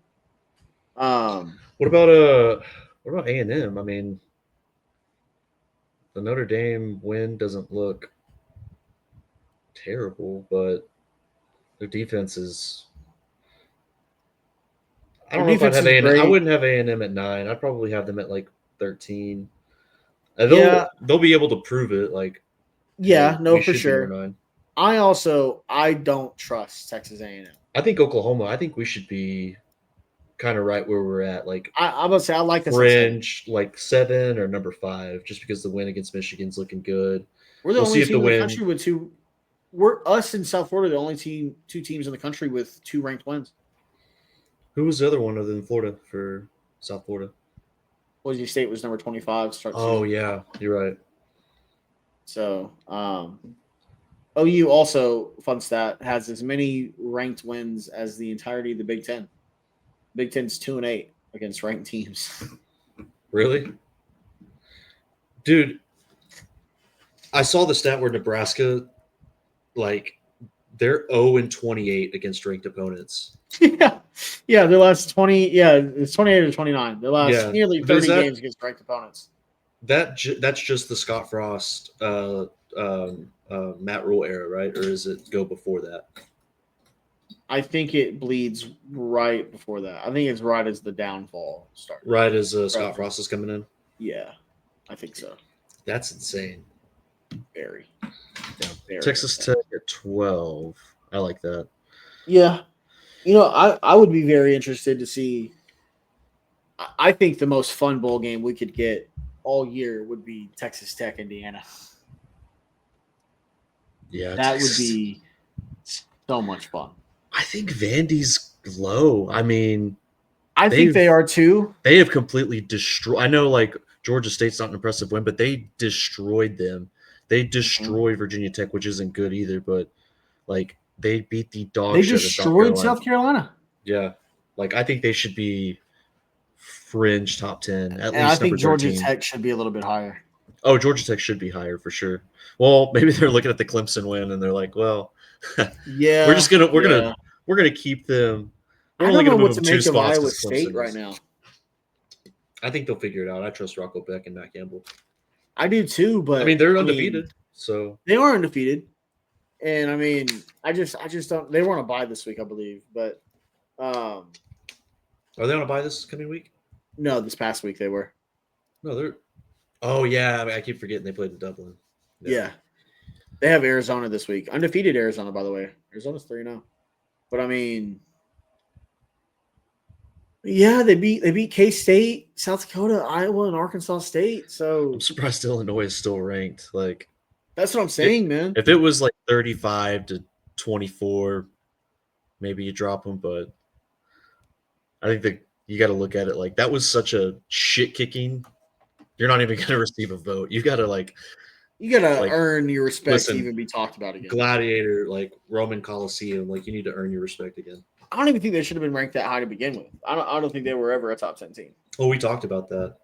Yeah, we just didn't know, and now we know. They could rebound though, but I don't think so. I think I think they have too many problems. I think the offensive line's a big problem for them. So I think Oklahoma goes all the way to number 1 after we beat the power team that is Kent State. yeah, I know. I mean, I'm surprised they're not ranked. I think they should be number 1 team in the country right now. Yeah. Is that? It's gonna be a tough battle with the Flashes here in 2 weeks, man. Yeah. I don't know, What is Ohio State? I mean, Ohio State has the win over Texas? Yeah. I mean, they're also the defending champ. They're the defending champ, but they beat the shit out of everybody they played. Yeah. So I mean, Texas State. That was a super close game, but I think Miami right now is the best team in college football. I think it's Florida State because Alabama's looking much better. Yeah. I know the win over Yale Monroe. I mean, they beat them 73-0, but like they're clicking. Like it feels like they beat Georgia on the road. Florida State's the best team in the country. Think so? If Alabama beats Georgia on the road, Florida State's the best team in the country. I think. I don't know. I still think Miami's the best. Florida State would be my number 1 team in the country if Alabama beats them by double digits. Like, would you need to see them win by 2 touchdowns? Probably. For Florida State to be number 1. So give me what would be your top 5 as of today? My top 5. Mm-hmm. I'd have Ohio State, Miami, Oregon, Georgia. I'm sorry. I'd have Ohio State, Miami, Oregon, Florida State, and Oklahoma. That'd be your 1 through 5. I put Oklahoma at 5 because I'm feeling a little biased today. I had a good weekend, so you did have a good weekend. There's no reason to be a realist. All right. My top 5. If I was ranking solely based on who I think the best teams are in the country, would be Miami, Ohio State. This is by the best team, or this is by resume? It's be best team. Okay. A little bit of both, really. But my top 5 as of today would be Miami, Ohio State,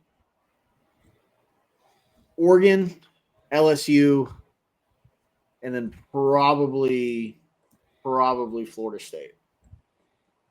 I'm giving credit to Oklahoma's defense, so I think they'll figure it out. I think they'll figure out the run game once the offensive line gets healthy too. Because remember, they're playing banged up this game. They were. They couldn't do a lot of the stuff that they wanted to do in the run game, and it makes it so much harder when offensive linemen can barely move. And that's completely feasible, and I think OU's a great team.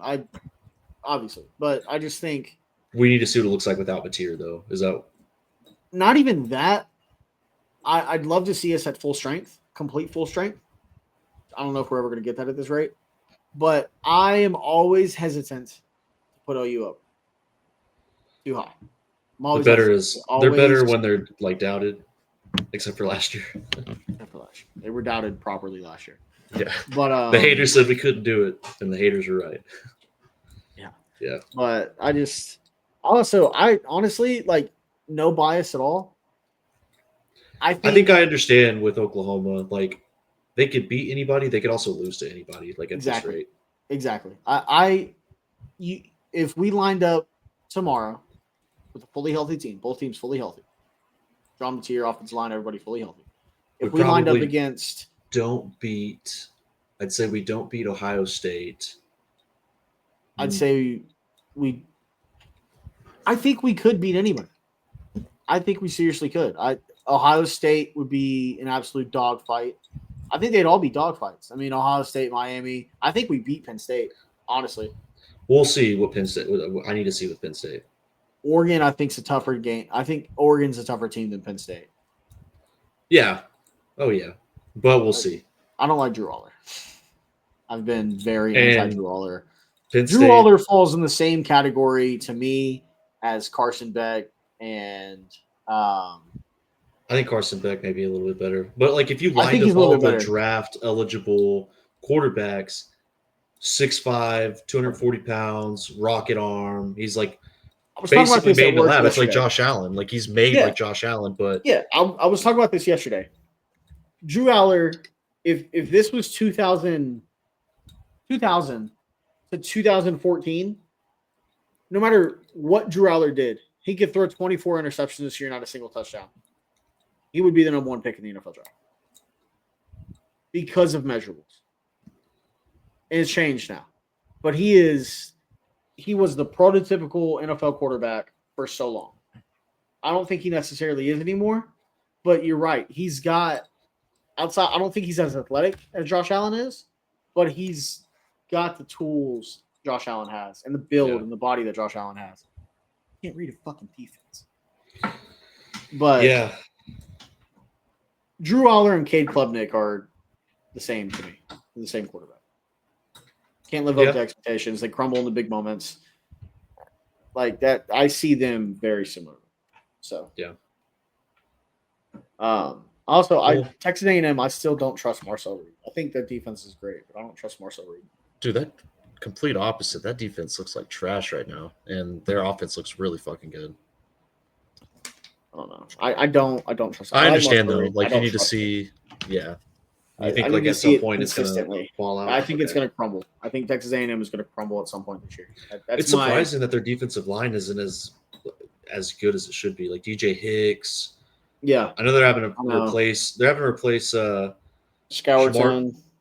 Stewart. The other one, Shamar Turner, who's with the Bears. Yeah, he's not playing right now, but yeah, I know they had to replace a lot, but like they've also recruited very well.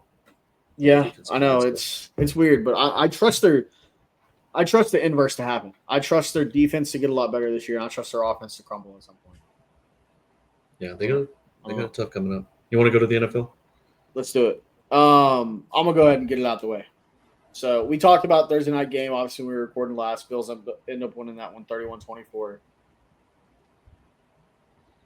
You don't want to start with the big game? You don't want to start with Rams Eagles first? You just want to go ahead and get right into it? No, I'm gonna get this one off. I'm gonna get this one just off the chest. This is a safe space. I won't make fun of you or the Packers. I appreciate that. Go ahead and just tell me everything that went wrong. Really, the only thing that went wrong, we were down 3 starting offensive linemen. We couldn't run the ball. Yeah, you guys are banged up. That's right. Matt LaFleur's play calling was bad. It was like jet sweep. It was like run, jet sweep, play action pass. Or jet sweep, run, play action pass. He just couldn't generate anything. And the Browns' defensive line took extreme advantage of the fact that the Packers were beat up front. I don't think Zach Tom plays another down this year. It fucking sucks. I think he's seriously injured. I do need to bring up one thing, though, and this is the only thing that I'll bring up where it's kind of like a mean insult. But did you see who's the left tackle, Rasheed Walker? Yeah. Is that his name? Did you see the tweet that he had where it's like, I think we honestly go 17-0. I line up all the teams we have left, and I don't see us losing to any of those. I've never liked Rasheed Walker. You probably shouldn't tweet that, dude, because the NFL's hard. Like, I've never been high on him. I've always and Jordan Morgan played like shit. I think we should just play Kennard. I think really so? should. I think Kennard is the better guy to play. We just elevated another offensive lineman to 53-man roster because we're down so many guys. But I've never seen it with Rasheed Walker. I don't know what it is. They've given him opportunity after opportunity. He's played okay sometimes. Was he the one in the video that they were showing where Myles Garrett has that crazy inside move and he's telling Jordan to run? Yeah. Yes. He's like, run, Jordan. Yeah, that's Rasheed Walker. Yeah. I don't know, man. The offensive line sucked dick. Defense was great. Still, they didn't get to Flacco as much as I thought they would. Also, I texted this to you. Quinshon Judkins, his first 3 steps, I think he goes like Mach speed, dude. He is so fast. Checo. Yes, dude. He explodes the hole, and then like he's so fucking good, dude. He's so good. We couldn't generate anything. You stuffed him a few times though. Like we did. The defense also looked lazy at some points. We'll talk about Josh Jacobs real quick. Read Josh Jacobs' stat line real quick because I've got something to say about the Browns defense. Yeah, so Josh Jacobs, 16 of 30. Yeah. 1.9 a carry. Well, and here's something that you could look at. You were down 3 offensive linemen. But against the Bengals, Chase Brown was 21 of 43 yards. So 21 carries, 43 yards. Yeah. The Browns, I think, have the best defense in football. Defensive line. Because the next week Ward got cooked a couple times. After they just completely shut down Chase Brown, 21 carries, 43 yards, against the Ravens, Derrick Henry was 11 carries for 23 yards. So they shut him down too. Yeah. Like, they've bolstered their defensive line. Those guys have gotten better. Mason Graham has gotten a lot better from game one. Mason Graham is fantastic, man. He was awesome. He was awesome in the Baltimore game too. Baltimore, that one just got away from them late. That was a dogfight for most of the game. Browns have a very, very good defense. Like, statistically, they're not going to be the best defense because of what happened against Baltimore, but I think they're top 3 for sure. So, is what it is on the on Jordan's pick. I think they expected. Was it Delpit? Is that the guy that caught it? yeah, Delpit. I think they just expected him to carry with Tucker and not fall back into that zone, but he was just right there when he went to hit Riggs. So it is what it is. I mean, Walker had 14 fucking tackles. Huh? It's a little bait. It was. Yeah. So at the end of the day, does it suck to fucking lose that game? Absolutely. It pissed me off. Well, and it's crazy because wasn't Matt LaFleur like 8-1 in September, like at covering the spread? Yeah, we're usually very good out the gate. Now we've had some lulls to start the season, but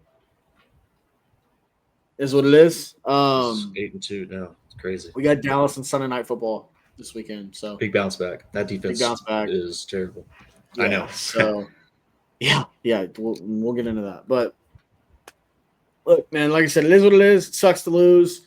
Saw some stuff from Matthew Golden. I just think we need to get healthy along the offensive line and things will start clicking. So I still think we're. What'd you think of what'd you think of the holding call? Not the Keyshawn Nix penalty in the end zone, but the one before that on the out route. Oh, on fucking. You texted me about it. Was it the one on Javon Bullard? I think so. Yeah, I'm going to be honest with you. I watched it. I thought it was a good call. The one against Keyshawn Nixon was terrible. That was a bad call on Keyshawn Nixon to put the Browns at the 1. Yeah. Well, I mean, also Javon Bullard, I feel bad for him, but Javon Bullard ended Deshaun. Was it Deshaun Just Jones? showing my spit cut. That's gross. Sorry, guys. Ended right tackle season for the Browns. Did you see that? Nuh-uh. Yeah. He went in. He was trying to avoid the block, and he went low, and he hit him in the knee and tore his ACL, I think. Jeez. So DeJuan Jones, maybe. I think is his name. I don't know. Oh, they don't have Conklin anymore? Right tackle or right guard? He was a tackle, I believe. Oh, shit. Maybe. I don't know. They still have Conklin for some reason. Let me see. Let me pull up their injury report real quick. I'll see exactly who it is. Yeah, DeJuan Jones, right tackle. Season-ending knee surgery. Damn. They do have Jack Conklin. They do still have Conklin. But, yeah, that was tough to see. But Packers lose 13-10. The blocked field goal fucking hurt. The Browns scored 13 points in the fourth quarter.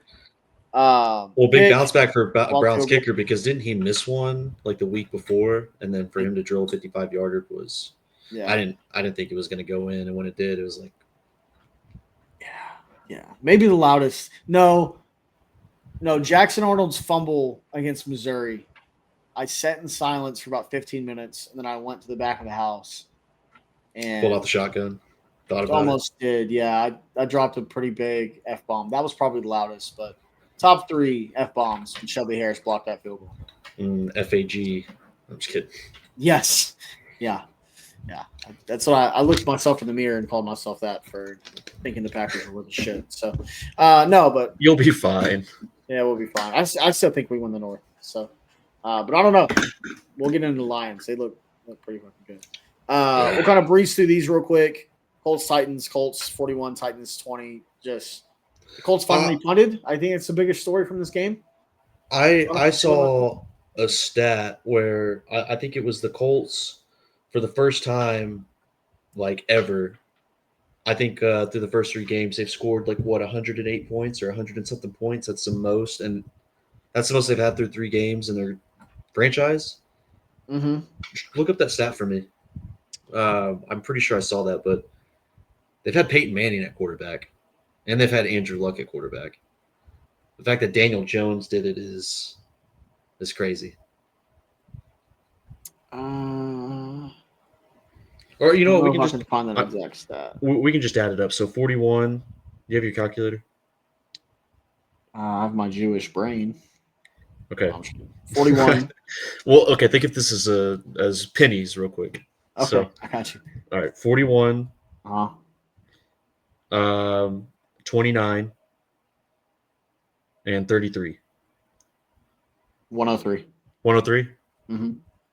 So most that they've had through 3 games in their franchise. That's crazy. Yeah.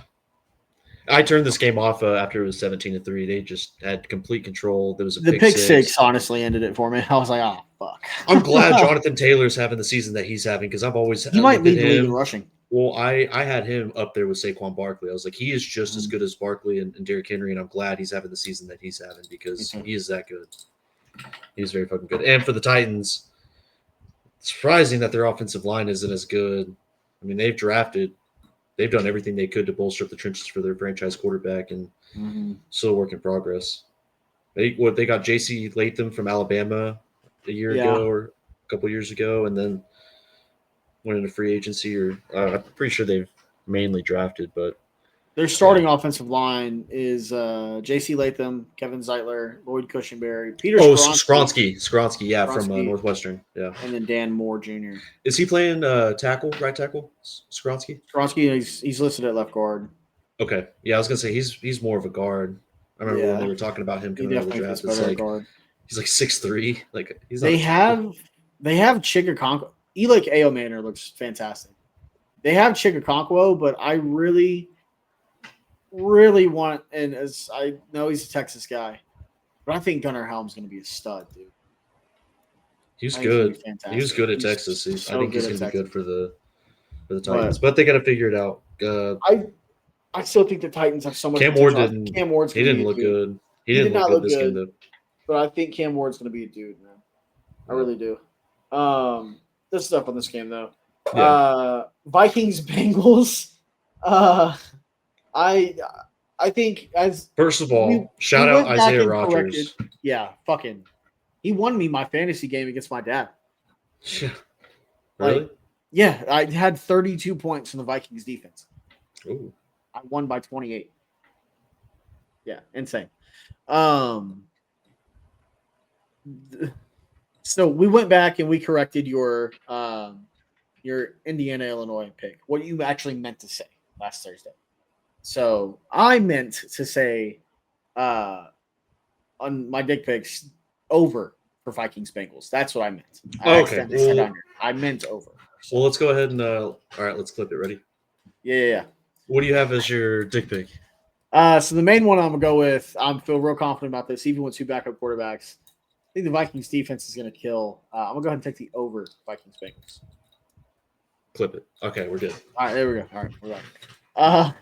No, but Jordan Mason looked really good too. And Carson Wentz looked fantastic. And then obviously Carson Wentz, dude, he was on fire. Yeah, I know.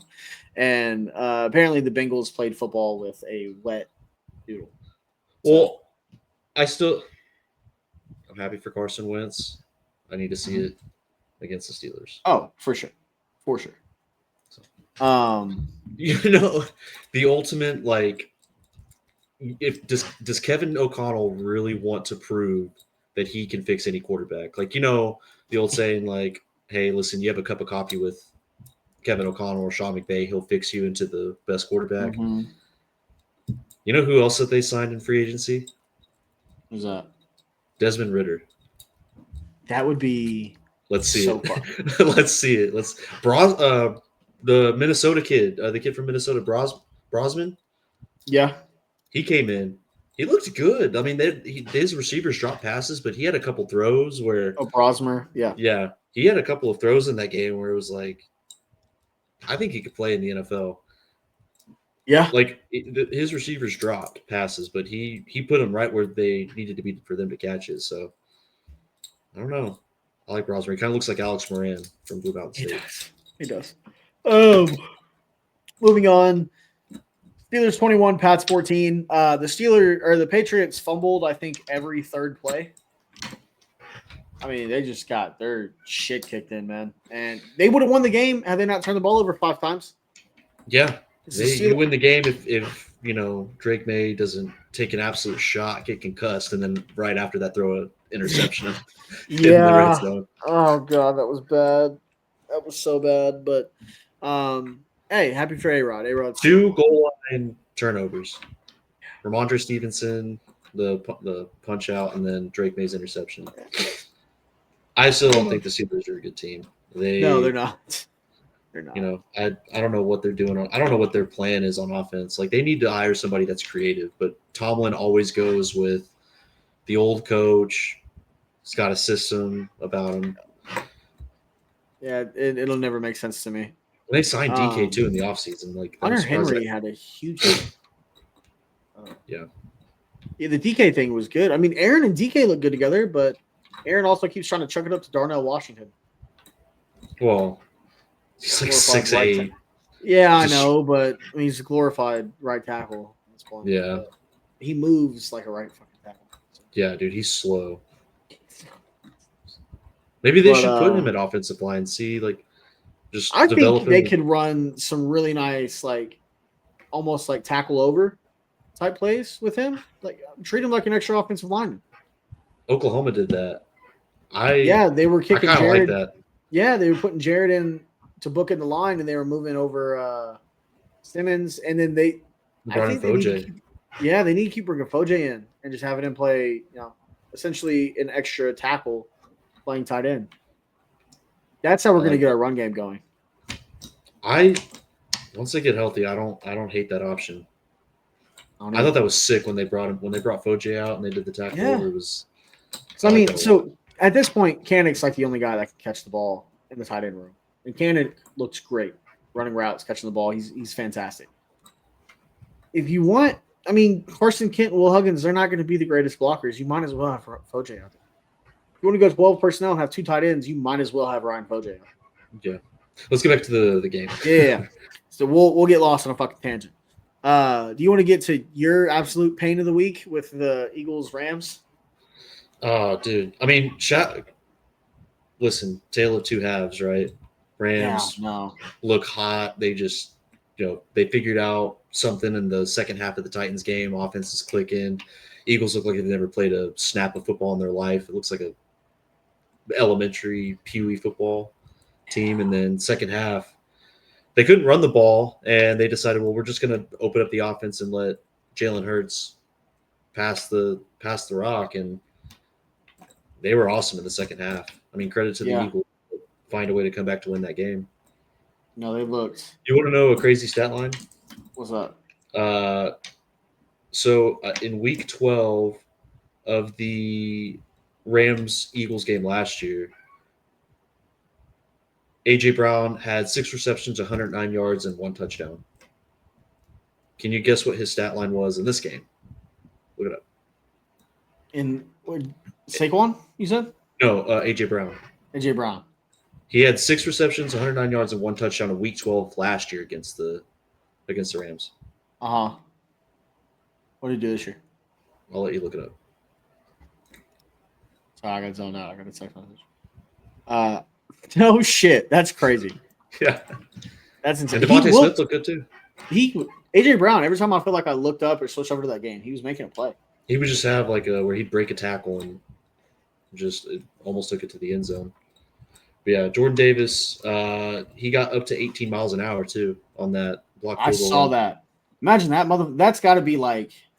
If he lost weight, he's 336 now. If he was in like Dre Archer's body, do you think he was going like 35 miles an hour? I saw this TikTok the other day, and it was like, who was the Madden player that was never good in the NFL, but you spammed him in Madden and Dre Archer? That's just. It was 100% Dre Archer. Yeah, 100% Dre Archer. He was a bad motherfucker. Yeah, Dre Archer. I'm trying to think of some other ones. Well, I'll text you. That would be some off-season content right there. Yeah, when there's nothing to talk about. Yeah, exactly. So, listen, the Eagles, what are they, 3-0? Right? This is week 3. Yeah, 3-0. They've been in dogfights, but they figured out how to win. Eagles-Bucks is Sunday. And Eagles fans were booing. Every time they booed Nick Sirianni and the team just wakes up. So I know. I know. It's One minute they're calling for your head, the next minute they praise you and build you a statue. Like That's Rocky. just the city of Philly. That's just Philly sports fans. That's Philly in a nutshell. Yeah. They got crazy fans. If you thought Oklahoma fans were crazy, Eagles fans take it to another level. I do want to touch on this because it was part of my absolute spaz that was my Sunday afternoon. But so Shelby Harris blocked the field goal for the Packers or against the Packers, and then I had to watch the Browns make the game winner. And then I full screened red zone. As soon as I full screened red zone, I saw Will McDonald block the field goal and take it back for the touchdown for the Jets. We're getting in that game next. And I was like, fuck. And then it immediately cuts to, because we both picked the Rams to win. It immediately cuts to Jordan Davis going essentially mock speed at his size, running the ball back. I was like, what the fuck just happened? Yeah. That was probably the craziest witching hour we've had this in. There were so many blocked field goals. There was think about last year. 7? Was there a witching hour crazier than what happened this Sunday? Last Not year? that I can remember. Yeah. And I thought week 2's witching hour was insane. Yeah. The NFL, man, it's the ultimate drama, dude. It gets you every fucking week. Yeah. But no, it was a fantastic game. I really do wish the Rams would have pulled it out, but the Rams look good, man. The Rams do look like a good team. Yeah, they have some woes, there's some things to fix, some consistency issues, but they're a good football team. They might be my favorite in the NFC West right now. Oh yeah. Well, I mean, if the 49ers get healthy, I think. Yeah, that's definitely part of it. But we got a Todd Bates acronym today. I just pulled up Twitter. First thing I see is a Todd Bates acronym. Let me guess. PED. No, it's actually FIND. Penetration. Yeah. No, it's fine. There's always hope if the fire inside never dies, and you use the formula and ingredients needed daily. We will always find a way to win. I love Todd Bates. Remember what people call him for his job? His next one should be sex. Superior, edge setting, whatever the X would be. I think the X's and O's. X's are defensive players, so you know. Yeah. There you go. Moving on. God, this is gonna. We're idiots. Baker gets another comeback win. Is the only thing that made me smile on Sunday, to be completely honest with you. The uniforms, the white creamsicles, beautiful look. The throwbacks to the Bucs. It is a fantastic look. As far as the game goes, it was non-competitive in the first half. Like for most of the game, it was non-competitive. Like and you got to remember, Bucs are down a lot of players. They're down Tristan Wirfs. They're down Golke. They're out. Mike Evans went out. Yeah, Chris Godwin. He's still out. Jalen McMillan's still not playing. Yeah, Mecca Booker looks fantastic. Dude, he's gonna be a star. Like if he's not already a star. But he fits so well being the wide receiver number 2 because he's always been the wide receiver 2 at Ohio State. So he fits that role so well for them. But Baker, he's just the best. I'm still riding on him to get the MVP. All these comeback wins that he's had, I feel like it's gonna happen. He just needs to pull out like 5 more. Like they need to win 12 games. Pulls out 5 more. It's locked. Bucky Irving is, I think, now a lot of people are high on him, but he looks good too. Rachaad White did look good. I still don't think Bucky Irving gets enough praise, dude. He is an agile freak. Yeah. Like him in open space, one of the most impossible tackles in the NFL. Well, he gets a lot more praise than Rachaad White, and White's been a lot better this season. So far, yeah. You're right. But they need to get healthy. They do need to get healthy because they're going to keep finding. Like I said, they got the Eagles this week. Yeah. Things as injured as they are, things are going to keep being testy. Yeah. Like if they're fully healthy, they're a much better team. Clearly, obviously. The block field goal was crazy though. Like for the Jets to go up, and Tyrod Taylor, Tyrod Taylor, like he looked good in the second half. Like when the Jets needed them. He was getting his ass kicked in the first half though. Yeah. Well, and that's crazy because the Jets are supposed to have like a top 10 offensive line this season. So, but I got a buddy. I've told you about my buddy that's a Jets fan, right? Yeah, poor guy. Very, very high on Justin Fields. He's like, because he hasn't experienced the full Justin Fields. So, now that Tyrod Taylor has played the way that he has, he texted me and he was like, maybe Tyrod Taylor's the guy. Like, what do you think about Aaron Glenn just dancing up the sidelines?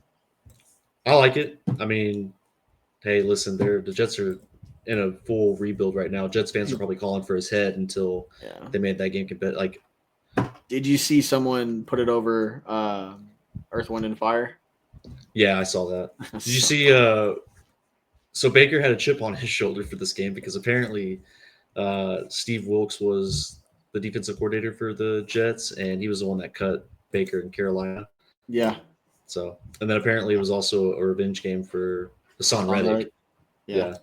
I don't know if you can really count that because Hassan Reddick went there and just didn't. I think it's just Baker Mayfield being like, "Hey, do you guys have any beef with this team?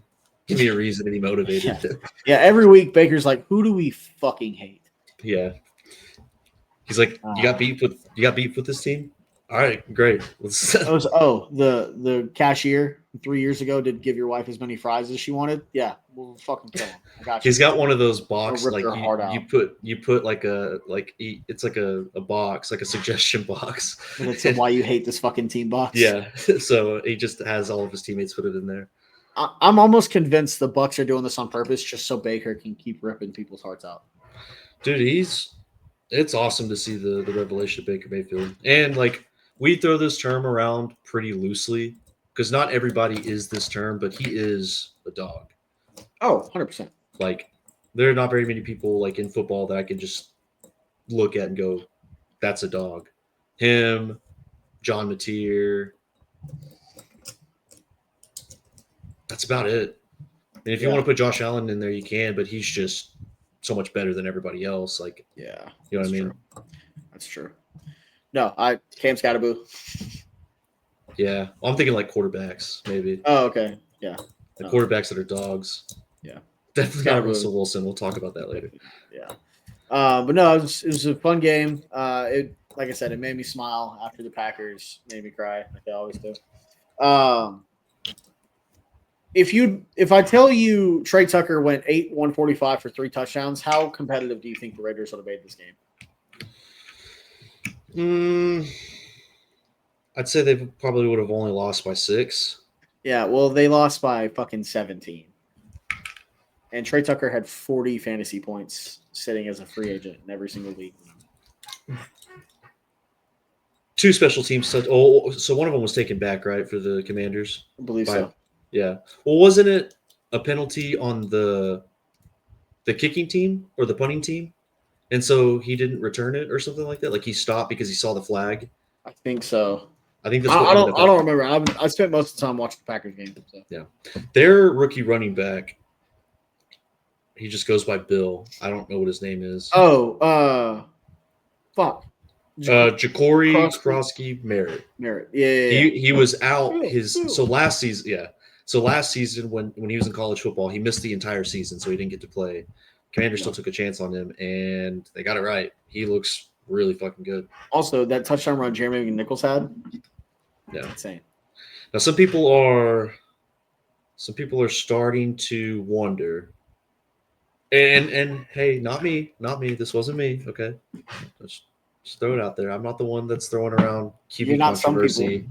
Yeah. I'm not throwing around QB controversies, but should Marcus Mariota be the quarterback going forward? No. Because every time he plays for them, he looks good. He does. I mean, I've called him Mariota forever. So yeah. He's finally found the offense that suits him the best. But think about that draft. In this one game, he's looked better in this one game than he has Jaden Daniels. That's all I'm saying. I'm not throwing around the QB controversy. Okay, you're right. All-time people quarterback draft when Jameis Winston and Marcus Mariota went 1-2. Incredibly mid NFL careers, but they're 2 guys that everyone just fucking loves. Yeah. Well, Jameis, no one's ever going to match Jameis. Yeah, they're the people's favorite. Yeah. Jameis and Marcus. I love both of them to death. So, dude, something. So then they didn't get the opening kickoff return for a touchdown. Yeah, they did. No, they didn't. No, I don't They think it was took- the opener. No, they took the kickoff like all the way to they took it, Yeah, and then Marcus Mariota was able to rush it in. but they got because they got the Jalen Lane punt return, the 90-yard punt return in the third quarter. Well, they came out and like stuck it to the Raiders, and Yeah, they were Dan on Quinn fire. Dan Quinn remembered how to coach after getting his shit rocked. Yeah. Dan Quinn took Mariota to the face. Do you think like as a coach he resembles Baker, where Baker has to take a couple hits and it's like, all right, like now the juices are a flowing. little bit. Like, I'd love it's to the same see thing with him, Dan like, Quinn popping his ends on the sideline. he gets concussed and then or like he takes a shot and then becomes like a great coach. I feel like it's like Maybe he needs who's that Jags player in like the 2000s that would always get the shit slapped out of him before every game to get hyped up? Calais Campbell. Was it? No, that wasn't Calais Campbell. That was in like 05, dude. Oh, was it? I Yeah, thought that was a newer video. I don't know. but that's essentially what Dan Quinn needs. Calais Campbell seems like that kind of guy. No, he's too. John Henderson, that's who it was. Big John Henderson. John Henderson, shout out. Calais Campbell's been on fucking fire closing out games. Yeah. We'll get into the cards game, but anyways, maybe the most surprising to me, at least. Not to me. I'm still high on Michael Penix. I still think he's going to be great, but Bryce Young and the Panthers just beat the piss out of the Falcons, 30-0. Yeah. God damn. Penix was bad. That was surprising. And you know what? Did John Harbaugh in Michigan, like, did they ruin Penix? No. He's going to be good, dude. Well, maybe. Okay, so he was really fucking good in college until he got blown out by Michigan. Maybe he needed another blowout to get him back to being Michael Penix. Maybe. I don't know. I fucking hope so. But it doesn't. It's not the inverse of the inverse. Yeah. Yeah. Oh, don't call him that. Probably where the problems started this year. Yeah, Panthers came out. I put them money line. They were really good. Their defense was awesome in this game. And Penix missed some easy throws. I mean, he got benched for Kirk Cousins. Like, Kirk Cousins finally came back in. Mm-hmm. So I guess he looked okay. There's really not much to talk about with this game. No, there's not. Panthers absolutely dominated. Got their first win of the season. Yeah, same really with the next one. I didn't watch a whole lot of this one, but most of what I know about this next game, Texans might have bottom 3 offensive line in football right now. It's bad. Texans are in trouble. They're seriously in trouble. And CJ Stroud just wasn't looking great, but now he has no time, dude. He's getting the shit kicked out of him, dude. Yeah. Well, and he even said, like, in his post-game presser that he's got to play better. So, which I mean, quarterback though, but yeah, he does have to play better. So, I mean, I agree. I mean, he's the one that said it, not me. I mean, the Jags don't look any better though. Like, I didn't come away from that game thinking Jags are a good football team. Trevor Lawrence still doesn't look good. Yeah, at this point, give CJ Stroud Trevor Lawrence's offensive line, and he probably looks better. Yeah, I mean, at this rate, both these teams are going to be fighting for pickings from what the Colts are going to leave in that division. Yeah. That's do you want to hear something crazy? What's that? So CJ Stroud last season when he little broed Caleb Williams, remember that? Mm-hmm. I do remember that. So through the 17 games before that happened, he had 4,602 yards, 26 touchdowns, and 5 interceptions. Mm-hmm. That was before the, hey, little bro, listen to me about the NFL. Yeah.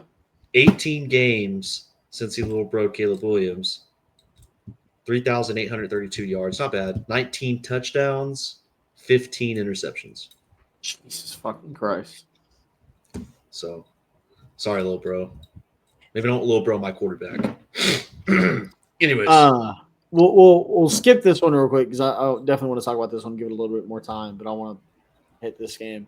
I think the Saints are now officially the worst team in football right now. They've looked good losing. They got some clean looking uniforms. All whites were nice, but They're 44-13, the Saints, dude. Yeah, Or to the Seahawks. they're an absolute disaster. Also, did you see so it was Drew Sample, Josh Oliver, and then whoever caught the touchdown for the Saints. Did you see what that parlay would have done for anytime touchdowns? What? It was like plus 10,000 Jesus. for a 3-legger for 100 to 1. Drew Sample. Crazy. Yeah, it was insane. But Torrey Horton looks fucking fantastic for the Seahawks. JSN had played well. Sam Darnold played well, but they really didn't have to do a whole lot. I mean, that game was. He had the same passing yards as Rattler, I think, because last time I saw. I mean, Rattler, he just, he is what he is. Yeah. So I wonder what they're going to do if they're ever going to go to Tyler Shuck at any point. they went to him in the game. I would assume so. At some point, they have to. I would think so. I mean, I think there's. Is it still tank for Arch? I don't know. That would be an even bigger disaster if Arch. I would hope they do that. That'd be so funny to me. I saw a Saints fan that was like, "We can't even tank for Arch anymore," and it was like after the UTEP game. Yeah. Like we're tanking for a reason to draft this guy, and he stinks. Which he might be back, so we'll see. We will see. We'll see next week. Well, in 2 weeks, I guess. In 2 weeks. Well, no, because 2 weeks. Fuck it, we'll figure it out. Chargers Broncos. Yeah. Chargers 23, Broncos 20. Chargers are in first place in the AFC West. It's looking good so far for my Very my good. pick. So Looking very good. Justin Herbert's just unbelievable, dude. Did you see the touchdown throw to Keenan Allen? Yes, dude. That was probably the best throw I've ever seen. That was insane. Absolutely. He's running to his left. He's got a defender coming right at him. Sidearms it. Perfect throw to Keenan Allen, who's covered. Like he's not even open in the end zone. Best pitch and catch I've ever seen. I mean, it's up there. It'll probably be throw of the year. Yeah. Like that It's gotta was be. insane. It's got to be up there. Well, wasn't there like another one? Or you're thinking throw of the year. I was thinking catch of the year would probably be Tesla from the Lions. That one. Yeah. Or what's his name's from week 1? Oh wait, no.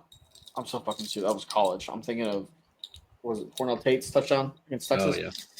But anyway, no, Chargers look great, man. They look fucking fantastic. Oh, they're without. So they're still without Rashawn Slater. I think he's out for the season, ACL tear. Yeah, and then Khalil Mack. Khalil Mack was out too. Lolo. Yeah. Yeah. So he's going to be out for a little while. But, dude, Bo Nix, like, he cracks me up with some of the plays that he makes. Like who was it that he threw it, but like behind I think it was Cortland Sutton. Like he threw it. He did a Jackson Arnold backwards pass, but Cortland Sutton just broke like 3 tackles to go to the. Like he saved Bo Nix from a disaster play, and he has a couple like the play where he was going to run for the first down, but then just runs sideways and then runs out of bounds for no gain. Made no sense. I don't get it. I don't know. So, Bo Nix still has that boneheadedness that he had in college. That's why I was afraid to pick the Broncos for the division, is because I just remember Bo Nix and betting on him in college, which I know that's neither here nor there, but like he had this problem last year at the beginning of the season. Maybe this just Bo Nix is going to get hot later on in the season, but he might. It was still it was a fun game. I mean, Chargers had to will themselves back in that game, so Yeah, I don't know. I don't know what to think about them. I didn't pick the Chargers to win the division because you did, but you were pretty confident on the Broncos. I was also pretty confident. I'm just very confident in Jim Harbaugh. Yeah, I don't know. I just feel like the week 2 loss is a bad beat, and I feel like they've got to get it turned around at some point. Well, and it made sense to pick the Broncos in this game. Yeah. Like if if it wasn't the Chargers, I probably would have too, because hungry dogs run faster. You're 0-2. Yeah. You need to do something. And Cortland Sutton had a pretty good game, so Yeah. and Well, most of it was from that one backwards pass, that 52 yards. Yeah. So, but no, that was a very entertaining game. I didn't get to watch a lot of the NFL games, especially the afternoon. I got like little bits and pieces of them. You didn't get to watch the Cardinals 49ers? I got some of it. What'd you think of because this one's a big topic for this game, but well, maybe, I don't know if you know about it, but the no safety call on Kyler Murray. Was that the one where he was throwing it out of the end zone? Yeah. And was it intentional grounding? Yeah, it was intentional grounding, but they didn't give it a safety. They half the distance. I think I did see that because the ball was like out of the end zone, but his body was fully in it. Yeah. I don't know. I mean, it's always the thing where I treat it the same as past the line of scrimmage. Quarterback throwing past the line of scrimmage. As long as they have like some body part behind the line of scrimmage, it like still technically counts. So I think about it in the same light there. So I didn't hate it, but I'm also a little biased towards Kyler. So yeah. Well, they called the safety on Mac Jones, which was a good call. That was a good call. Mac Jones, man, gamer. They got the full experience with Mac Jones. Yeah. They got the full experience. They got everything. They got the disaster that he was, and then the game-winning like comeback to kick the field goal where he had that epic drive. Yeah. What do we have? 5 games? Well, I guess 4 technically would have been 5 had the field goal not been blocked in the Rams-Eagles game that were all settled by field goals. Yeah. It was a crazy fucking witch hour, but the Cardinals shout out to on Thursday in their rivalry uniforms. You get to see those broken out for the first time. Yeah, shout out to Eddie Pinheiro. He was good in this game. Well. Ricky Pearsall felt like he was catching everything as well. Yeah, the big throw down the sideline that he caught. That people were like, "Is this a catch or not?" He's going to be good. Like, he's going to be a good quarterback. The 49ers, when they get healthy, they're going to be a dangerous team. Like when Kittle comes back and Purdy. Mm-hmm. Like I figured they were going to have a resurgence from last year. So yeah, and they're off to a great start. They're 3-0. Them starting 3-0 is a huge blessing for that team because it gives them a little bit of wiggle room to work through and get the injuries back. So yeah, like they could lose. Who do they play next week? They play Jaguars. They'll win that game. Yeah, they have Jags, and then they go at Rams on Thursday, at Tampa the next week. So they could realistically start 4-2 and still finish strong. Like once they get their guys back. Yeah, for sure. For sure. Oh, you know what's next? Sunday night. Oh, you don't even want to talk about the primetime game. I'm just kidding. I'm America's game of the week. America's game of the week. Fuck, man. Before I let you go full tilt, we texted about it. I've never watched a Bears game the Packers weren't playing in and sweated at all. I broke a sweat for the 48 seconds that football was in the air when DeAndre Swift tossed that flea flicker back. That thing hung up for so fucking long. Yeah. And then Caleb just threw a dime to Luther Burden. Yeah. And it was crazy, too, because he didn't even get to get his feet set because – I know he was flat-footed, man. Well, and that's because Darnell Wright – so on a flea flicker, you run block. Mm-hmm. You grab a hold of your guy. You don't let him go. Well, that's not what Darnell Wright did. He ran block, like he was run blocking. He like he's going up, like he's not dropping back, and then he lets go of the guy as if like the ball has been pitched back to Caleb, and then the edge rusher sees it. He cuts around, and he's having to like regain and try to get the block, and that's how Caleb had to throw flat-footed. But it was still like an awesome throw. Yeah. That was awesome. I love that football game. That was sick. And they had like the cool thing about it is there's a lot of holes on this team. I know, like the Bears have a lot that they need to do in the offseason. I've already counted the season as a rebuild. I did at the beginning of the season. Like, hey, you're lucky to win 8 games if Caleb looks better, but I think it's a confidence boost. He's playing better this season.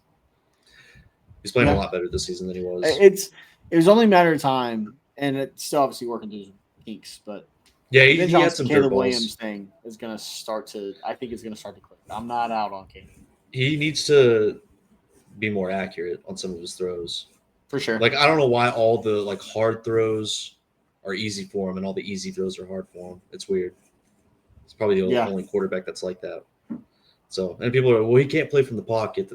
He can absolutely play from the pocket because his offensive line is a lot better. Like Braxton Jones was good this game. Finally, I mean the Cowboys. I'll get it out of the way because everybody's gonna say it. It's Cowboys defense. They stink. They're terrible. But I mean, it's not like the Bears are known as this. Like they're not on the same level as like the Bills, the Ravens, all these teams. So it's always crazy when people bring that up.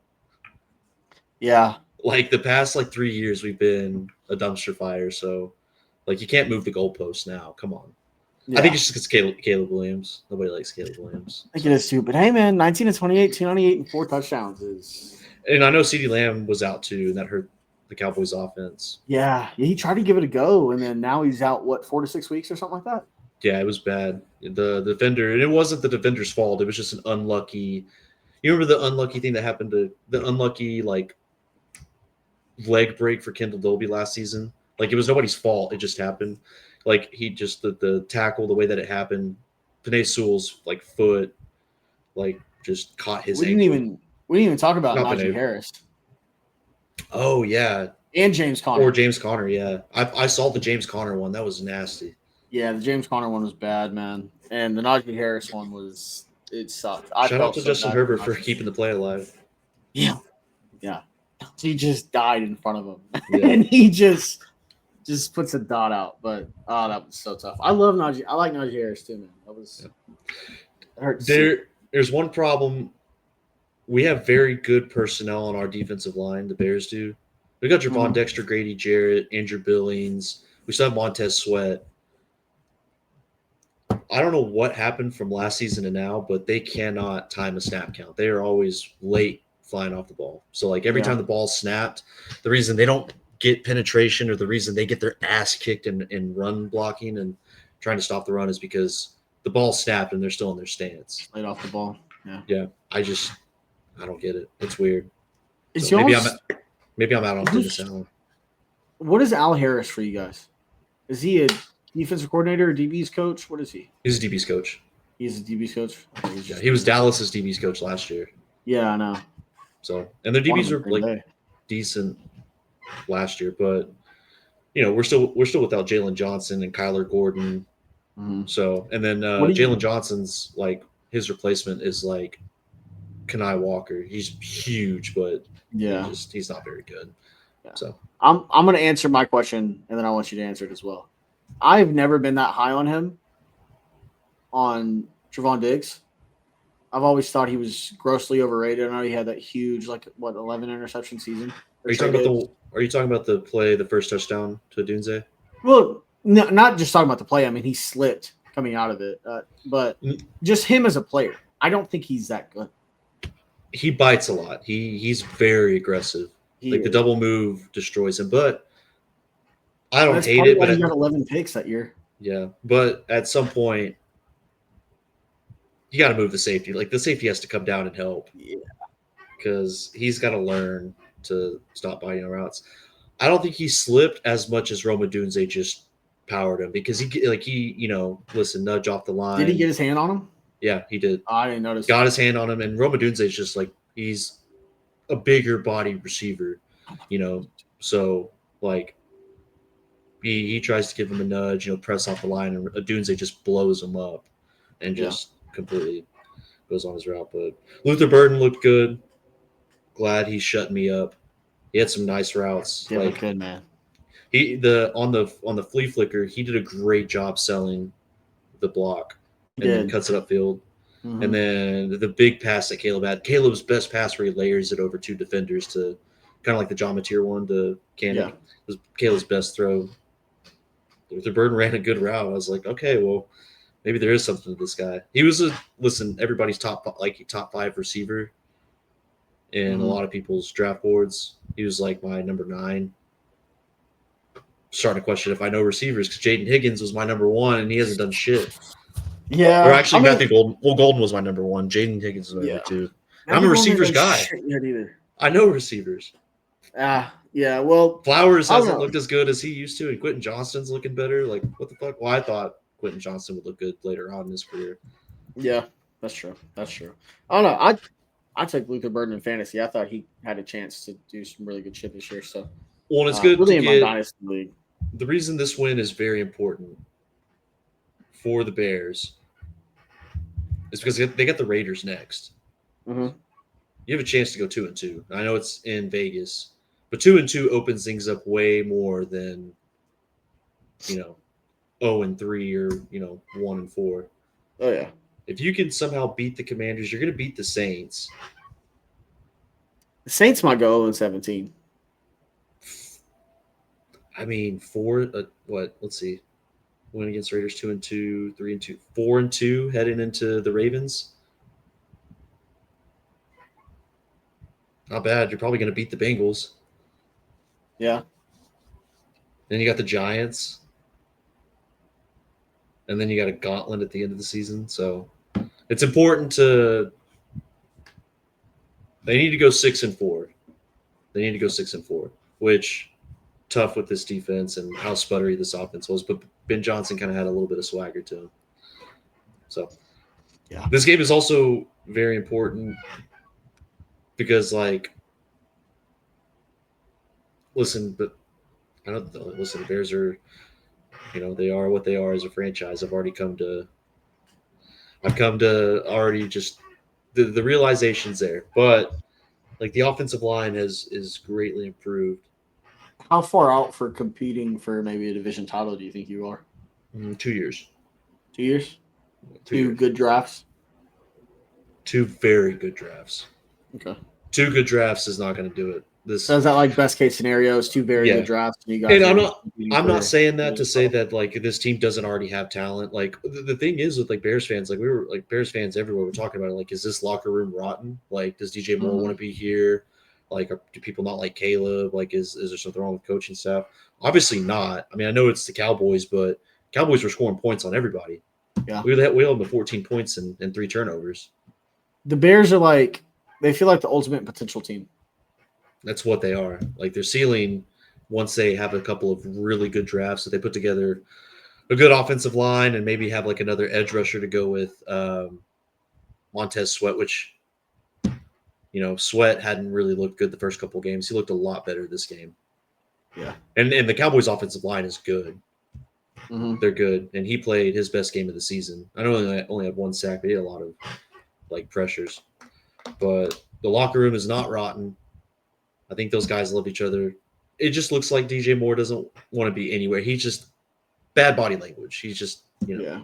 But it's not that. That's just how he is. He was like that in Carolina, just stone cold face. Yeah.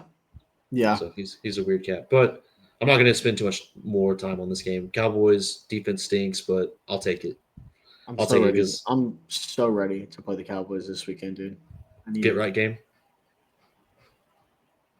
I hope Micah hits stack 15 times. It was our get right game. The only thing revenge game. The only thing I'm not ready for is Dak mic'd up. Here we go. It drives me. Oh, we got Joe Milton in this game too. We did get Joe Milton. He was slaying. I forgot about that. And then he was so early and threw such a rocket in the end zone. Kevin Byard was able to pick it off. It was funny. The ultimate Joe experience. There's never a happy medium. It's always just as hard as he could possibly throw it. So funny. I love Joe Milton. This is probably going to be the best offensive line that the Packers have faced thus far. I know the Lions' offensive line is way better, but week 1, you're working out the kinks with the new. Oh, for Dallas, is that what you're talking about? Yeah. So this will be a test because Javonte Williams has looked really good this season. Yes. Yeah. So, 10 for now 7 Lions. He's just breaking big runs everywhere. The Lions, when you play them later on in the season, will be the best offensive line Packers will have played. But to this point, Dallas's offensive line, I'm giving you tips. I'm giving you tips for this game. Their offensive line is good. I know the Bears' defensive line is late getting off the snap, but their offensive line they can protect. Now, you're going to push them back, but they'll protect. Yeah, they anchor really well. Yep. So Sunday night, wrapping up our just fantastic Sunday. Kansas City 22, Giants 9. We got a crown-eating Cam Scatterby. It's my favorite analogy for a football player. I think I sent it to you. Yeah, you did. It's You got a cerebral Christian McCaffrey type, and then crown eater. you got the guy that eats dirt. But to run through everybody and then hit the backflip in the surf was pretty badass. And unfortunately, that was the only highlight the New York Giants had. Can I say something? Go ahead. So first, I want to talk about the Chiefs. They're just not fun to watch anymore. They're not, dude. Yeah, they've completely just gone. I mean, they're a defensive team, which, hey, you'll take it. But there's like a couple times where Mahomes will make a crazy play that only he can make or very limited quarterbacks can make. But other than that, like he was missing passes to a lot of receivers. Mm-hmm. He missed passes to number 80. I forget his name, Thornton. Yeah, Thornton. And then Kelsey, he missed until the second half when him and Kelsey were developing that chemistry again. But they're just not as fun to watch. Which I know that's not football. Like football's not all scoring 40 points a game, looking flashy. Who's more fun to watch, the Chiefs or the Eagles? The Bills. The Lions. Fair answer. Yeah, fuck. The Lions. The Ravens. We'll get into that. Big news that came out for the Chargers or for the Giants, so. Mm-hmm. Jaxson Dart, QB1. Thank God. Time. Yeah. I was having a tough time watching that game. Just it's Russell tough Wilson. watching Russ. It's not like the moon balls weren't there. He would just lob it up. I mean, there was no. I mean, he wasn't even putting it on a line. It was just. I know. It's like the bell curve. Like it literally, his footballs were the bell curve. Like it was just. Oh, literally. It is funny to see them just keep trotting them back out there, though. And he doesn't throw any intermediate passes. Everything is just a go ball. It's a moon ball every fucking time. Every single play is just a moon ball. Like they trotted out Jaxson Dart a couple times, but it was all handoffs. So he looked great handing the ball off though. Great handoff. Oh yeah, it looks fantastic. Yeah, great handoff. Fantastic. There's really not a whole lot to get in this game. Mahomes was glazed the entire game by Collinsworth, even for the backwards pass fumble thing that happened. I didn't see it. He did that a couple of times. Yeah. Everyone's getting a weird case of the Jackson Arnolds, man. It's crazy. Dude, it's weird. Like I don't know. Quarterback play across all of football has been really weird lately. College and pro. It's been weird and bad. Been shaky. Yeah. You got a few quarterbacks. I'll tell you who the best looking quarterback is in the NFL right now. It's in the next game. Jared Goff. He looks fantastic. I know our defense isn't that great, but you look at what we did against J.J. McCarthy and Dak Prescott and what Jared Goff did to us. Mm-hmm. He is – and that's crazy because Ben Johnson's no longer there. They just reload at coordinator. It's like Nick Saban reloaded his roster at Bama. Like the Lions are just going to reload on coordinators. Just make them all out. Because they were creative. I know you didn't get. Did you get to watch this game? Not much of it. No, I got home for like the last few minutes and I just passed out. I watched the full game, except for when I had to go to the grocery store. But I basically watched the full game. They scored on their opening possession. Gibbs, I know that was the guy that you needed to have a big game, but it's Montgomery was special in this game. I saw the clips, like I saw the cut up of it today, and you're right. I think you texted me like he looks fat. Hold on, I'm gonna read your exact text because it was so fucking spot on. It was so spot on. Like, Gibbs, he averaged 3 yards a carry. He's 22 of 67. He just couldn't find the hole. I know he had a couple touchdowns, but like he had 151 yards. It looked like he had like 300 yards. Yeah, man. And yeah, you said his footwork and his vision, unbelievable. And I went back and I was watching through it today, and I was like, God damn. Yeah, he looked amazing, and so did Jared Goff. I still think they're the best 1-2 combo in the NFL. I know Jared Goff, the stat line doesn't blow you away, but it's because Montgomery's able to run the ball, but he was on target. The fourth down to Amon-Ra St. Brown was a great throw. What do you think about the Amon-Ra celebration? He's part black, so Fair. A little zesty. hey, he gets to say what he wants, you know. Oh, you're talking about the okay? I thought you were talking Yeah, about I'm talking about the celebration, not him dropping dropping an N bomb. yeah. But Forgot about that. That hot mic, epic, all-time hot mic. yeah. But I mean, other than like a couple of throws that Goff would like to have back, ever since the loss to the Packers, he's looked awesome in those two games. Does Derrick Henry have a Butterfinger problem? I think he just has the yips. Did you see him slam his helmet and then like fall over the bench? Yeah, I don't And know then he what's looked going like he was just pouting too right afterwards. He was so like just confused and mad. But I think it's the yips as well. on. The Lions had 7 sacks on Lamar. Aiden Hutchinson was insane.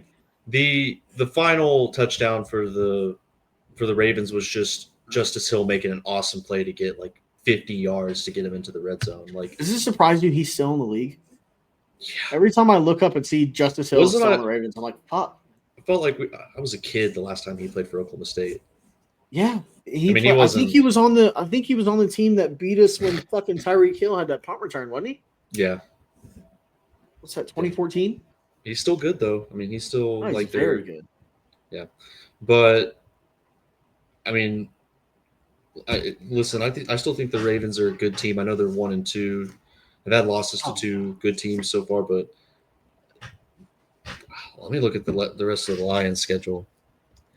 They got the Browns. I know the Browns have a really good defense, so they're getting 8.5. That's about right. That line might even move to 9.5. They got the Bengals. They got the Chiefs. We get another Monday night doubleheader next week. Did you see the doubleheader for next week? Yeah, it's Bengals, Broncos, Jets, Dolphins. It's not even up for debate. The best quarterback is Bo Nix. I didn't even think about that. Joe Burrow's not playing. Holy fuck. Joe Burrow's not playing. It's Tua. It's Tyrod. Jets Dolphins should be shifted to like a Tuesday night CBS Sports Action channel. Yeah. That's gonna be a fucking bad game to watch. You know, next week's slate really doesn't look that good, other than Eagles Bucks. And Packers, Eagles Bucks, Cowboys. Browns Lions, maybe. It just depends Thursday on what we're night should gonna be get. fun with Seahawks Cardinals. Yeah. Remember when Chiefs Ravens should have been an awesome game? Now that looks like Yeah. that Ravens could. I still think it'll be fun. I mean, it should be. It's Lamar versus Mahomes, but I don't know, man. We'll see. You got any other big thoughts from this weekend though? My biggest one was Jared Goff looks like the best quarterback in football right now. He's definitely the most consistent. Yeah. Like I said, the stat line Him doesn't and- blow you away like it did last week, but the way that he was like throwing the football, he was accurate. He looked really good. The So Lions right as a now- whole, like it's crazy. Like they had to restructure their offensive line. They drafted the guy from Georgia, Ratledge. Mhm. He's looking better. Their new center, Glasgow, he's starting to play better. They're a very So- dangerous team. Who's your? I'll throw out mine real quick. Right now, in my opinion, the top 5 quarterbacks in the NFL is probably Goff, Lamar, Josh Allen, Justin Herbert, Baker. Yeah, that's my top 5 right now. And I got maybe Josh Allen Jalen number at 1. 6, I Daniel got- Jones at 7. No, here's mine. Here's my top quarterbacks in the NFL. Jalen and Jordan. I'd say, oh yeah. Josh Allen, Lamar Jackson, Justin Herbert, Jared Goff, Baker Mayfield, Joe Burrow when he's healthy, because he's always like he's Yeah. yeah. I don't know how his career is going to go. Patrick Mahomes. I said Lamar already. Yeah. Oh, I want to make sure. I'd Probably Jalen Jordan. say Jalen Hurts, Jordan Love when he doesn't do one of those like weird, Hit down his leg. yeah. Then maybe Brock Purdy when he's healthy. No. Jaden Daniels. Oh, Jaden Daniels. Yeah, Yeah. I'd say that's my top 10. that's So Jaden Daniels at 10, Jordan Love at 9. It's very close with Jalen Hurts, so like you can interchange Jordan Love and Jalen Hurts, but the consistency with Jalen Hurts being 18-0 when he starts and finishes a game is crazy. And he's got the Super Bowl, and he's outplayed Mahomes in 2 Super Bowls, so I kind of have to give him the nudge. If Jordan Love wins the Super Bowl this year or whenever he does, then maybe I'll give him a little bit of credit. But appreciate that. I got to see it Caleb first. can have a winning record. Maybe I'll give him some credit. Yeah, I know. We'll see. He's starting to play better, though. He is playing a lot better. But you got anything else? right now, like through 3 weeks of football. Yeah. Jared Goff. Well, I can't because of that first game. But the 5, not necessarily in order, but the 5: Jared Goff, Lamar Jackson, Josh Allen, Justin Herbert, Baker Mayfield. Yeah. Right now, as of 100%. today, they are the top 5 quarterbacks in the NFL. Yep. For this season. I don't think it's close. It's really not Stafford. Like it took him a little bit, but like he wasn't great in that second half. And I think that next tier is like Daniel Jones, Matt Stafford, Jaden Daniels, Love. Jordan Love, Jalen Hurts. Like those are the next 5. Yeah. And Hurts is maybe he doesn't get enough credit. Like, maybe not, but I think it's like your top 5 here and your next top 5 are here. Like it's. Oh no, we'll figure. We'll do a end of the season quarterback list. Yeah, definitely. Top 20. You got anything else you want to get into before we hop out of here? The 32 quarterbacks. At the end of the season, we'll rank our 32 quarterbacks. It's actually a really good idea. See how stupid we are. Yeah. Can't wait. This has been a very long episode. Holy shit, this is long. But it's a great recap though. It was a fun weekend. It was a really fun weekend. But yeah, so we're gonna go ahead and get out of here. This has been, I don't even know what episode this is, but this is the NFL Week 3, College Football Week 4 recap on Locker Room Talk. As always, I am Dalton, my co-host and partner in crime because he's Italian and he runs the Mafia, Sebastian. We're going to go ahead and get out of here. We will see you guys later on in the week with our preview for College Football Week 5, NFL Week 4. But for now, enjoy the rest of your week, and we'll see you guys later. Peace.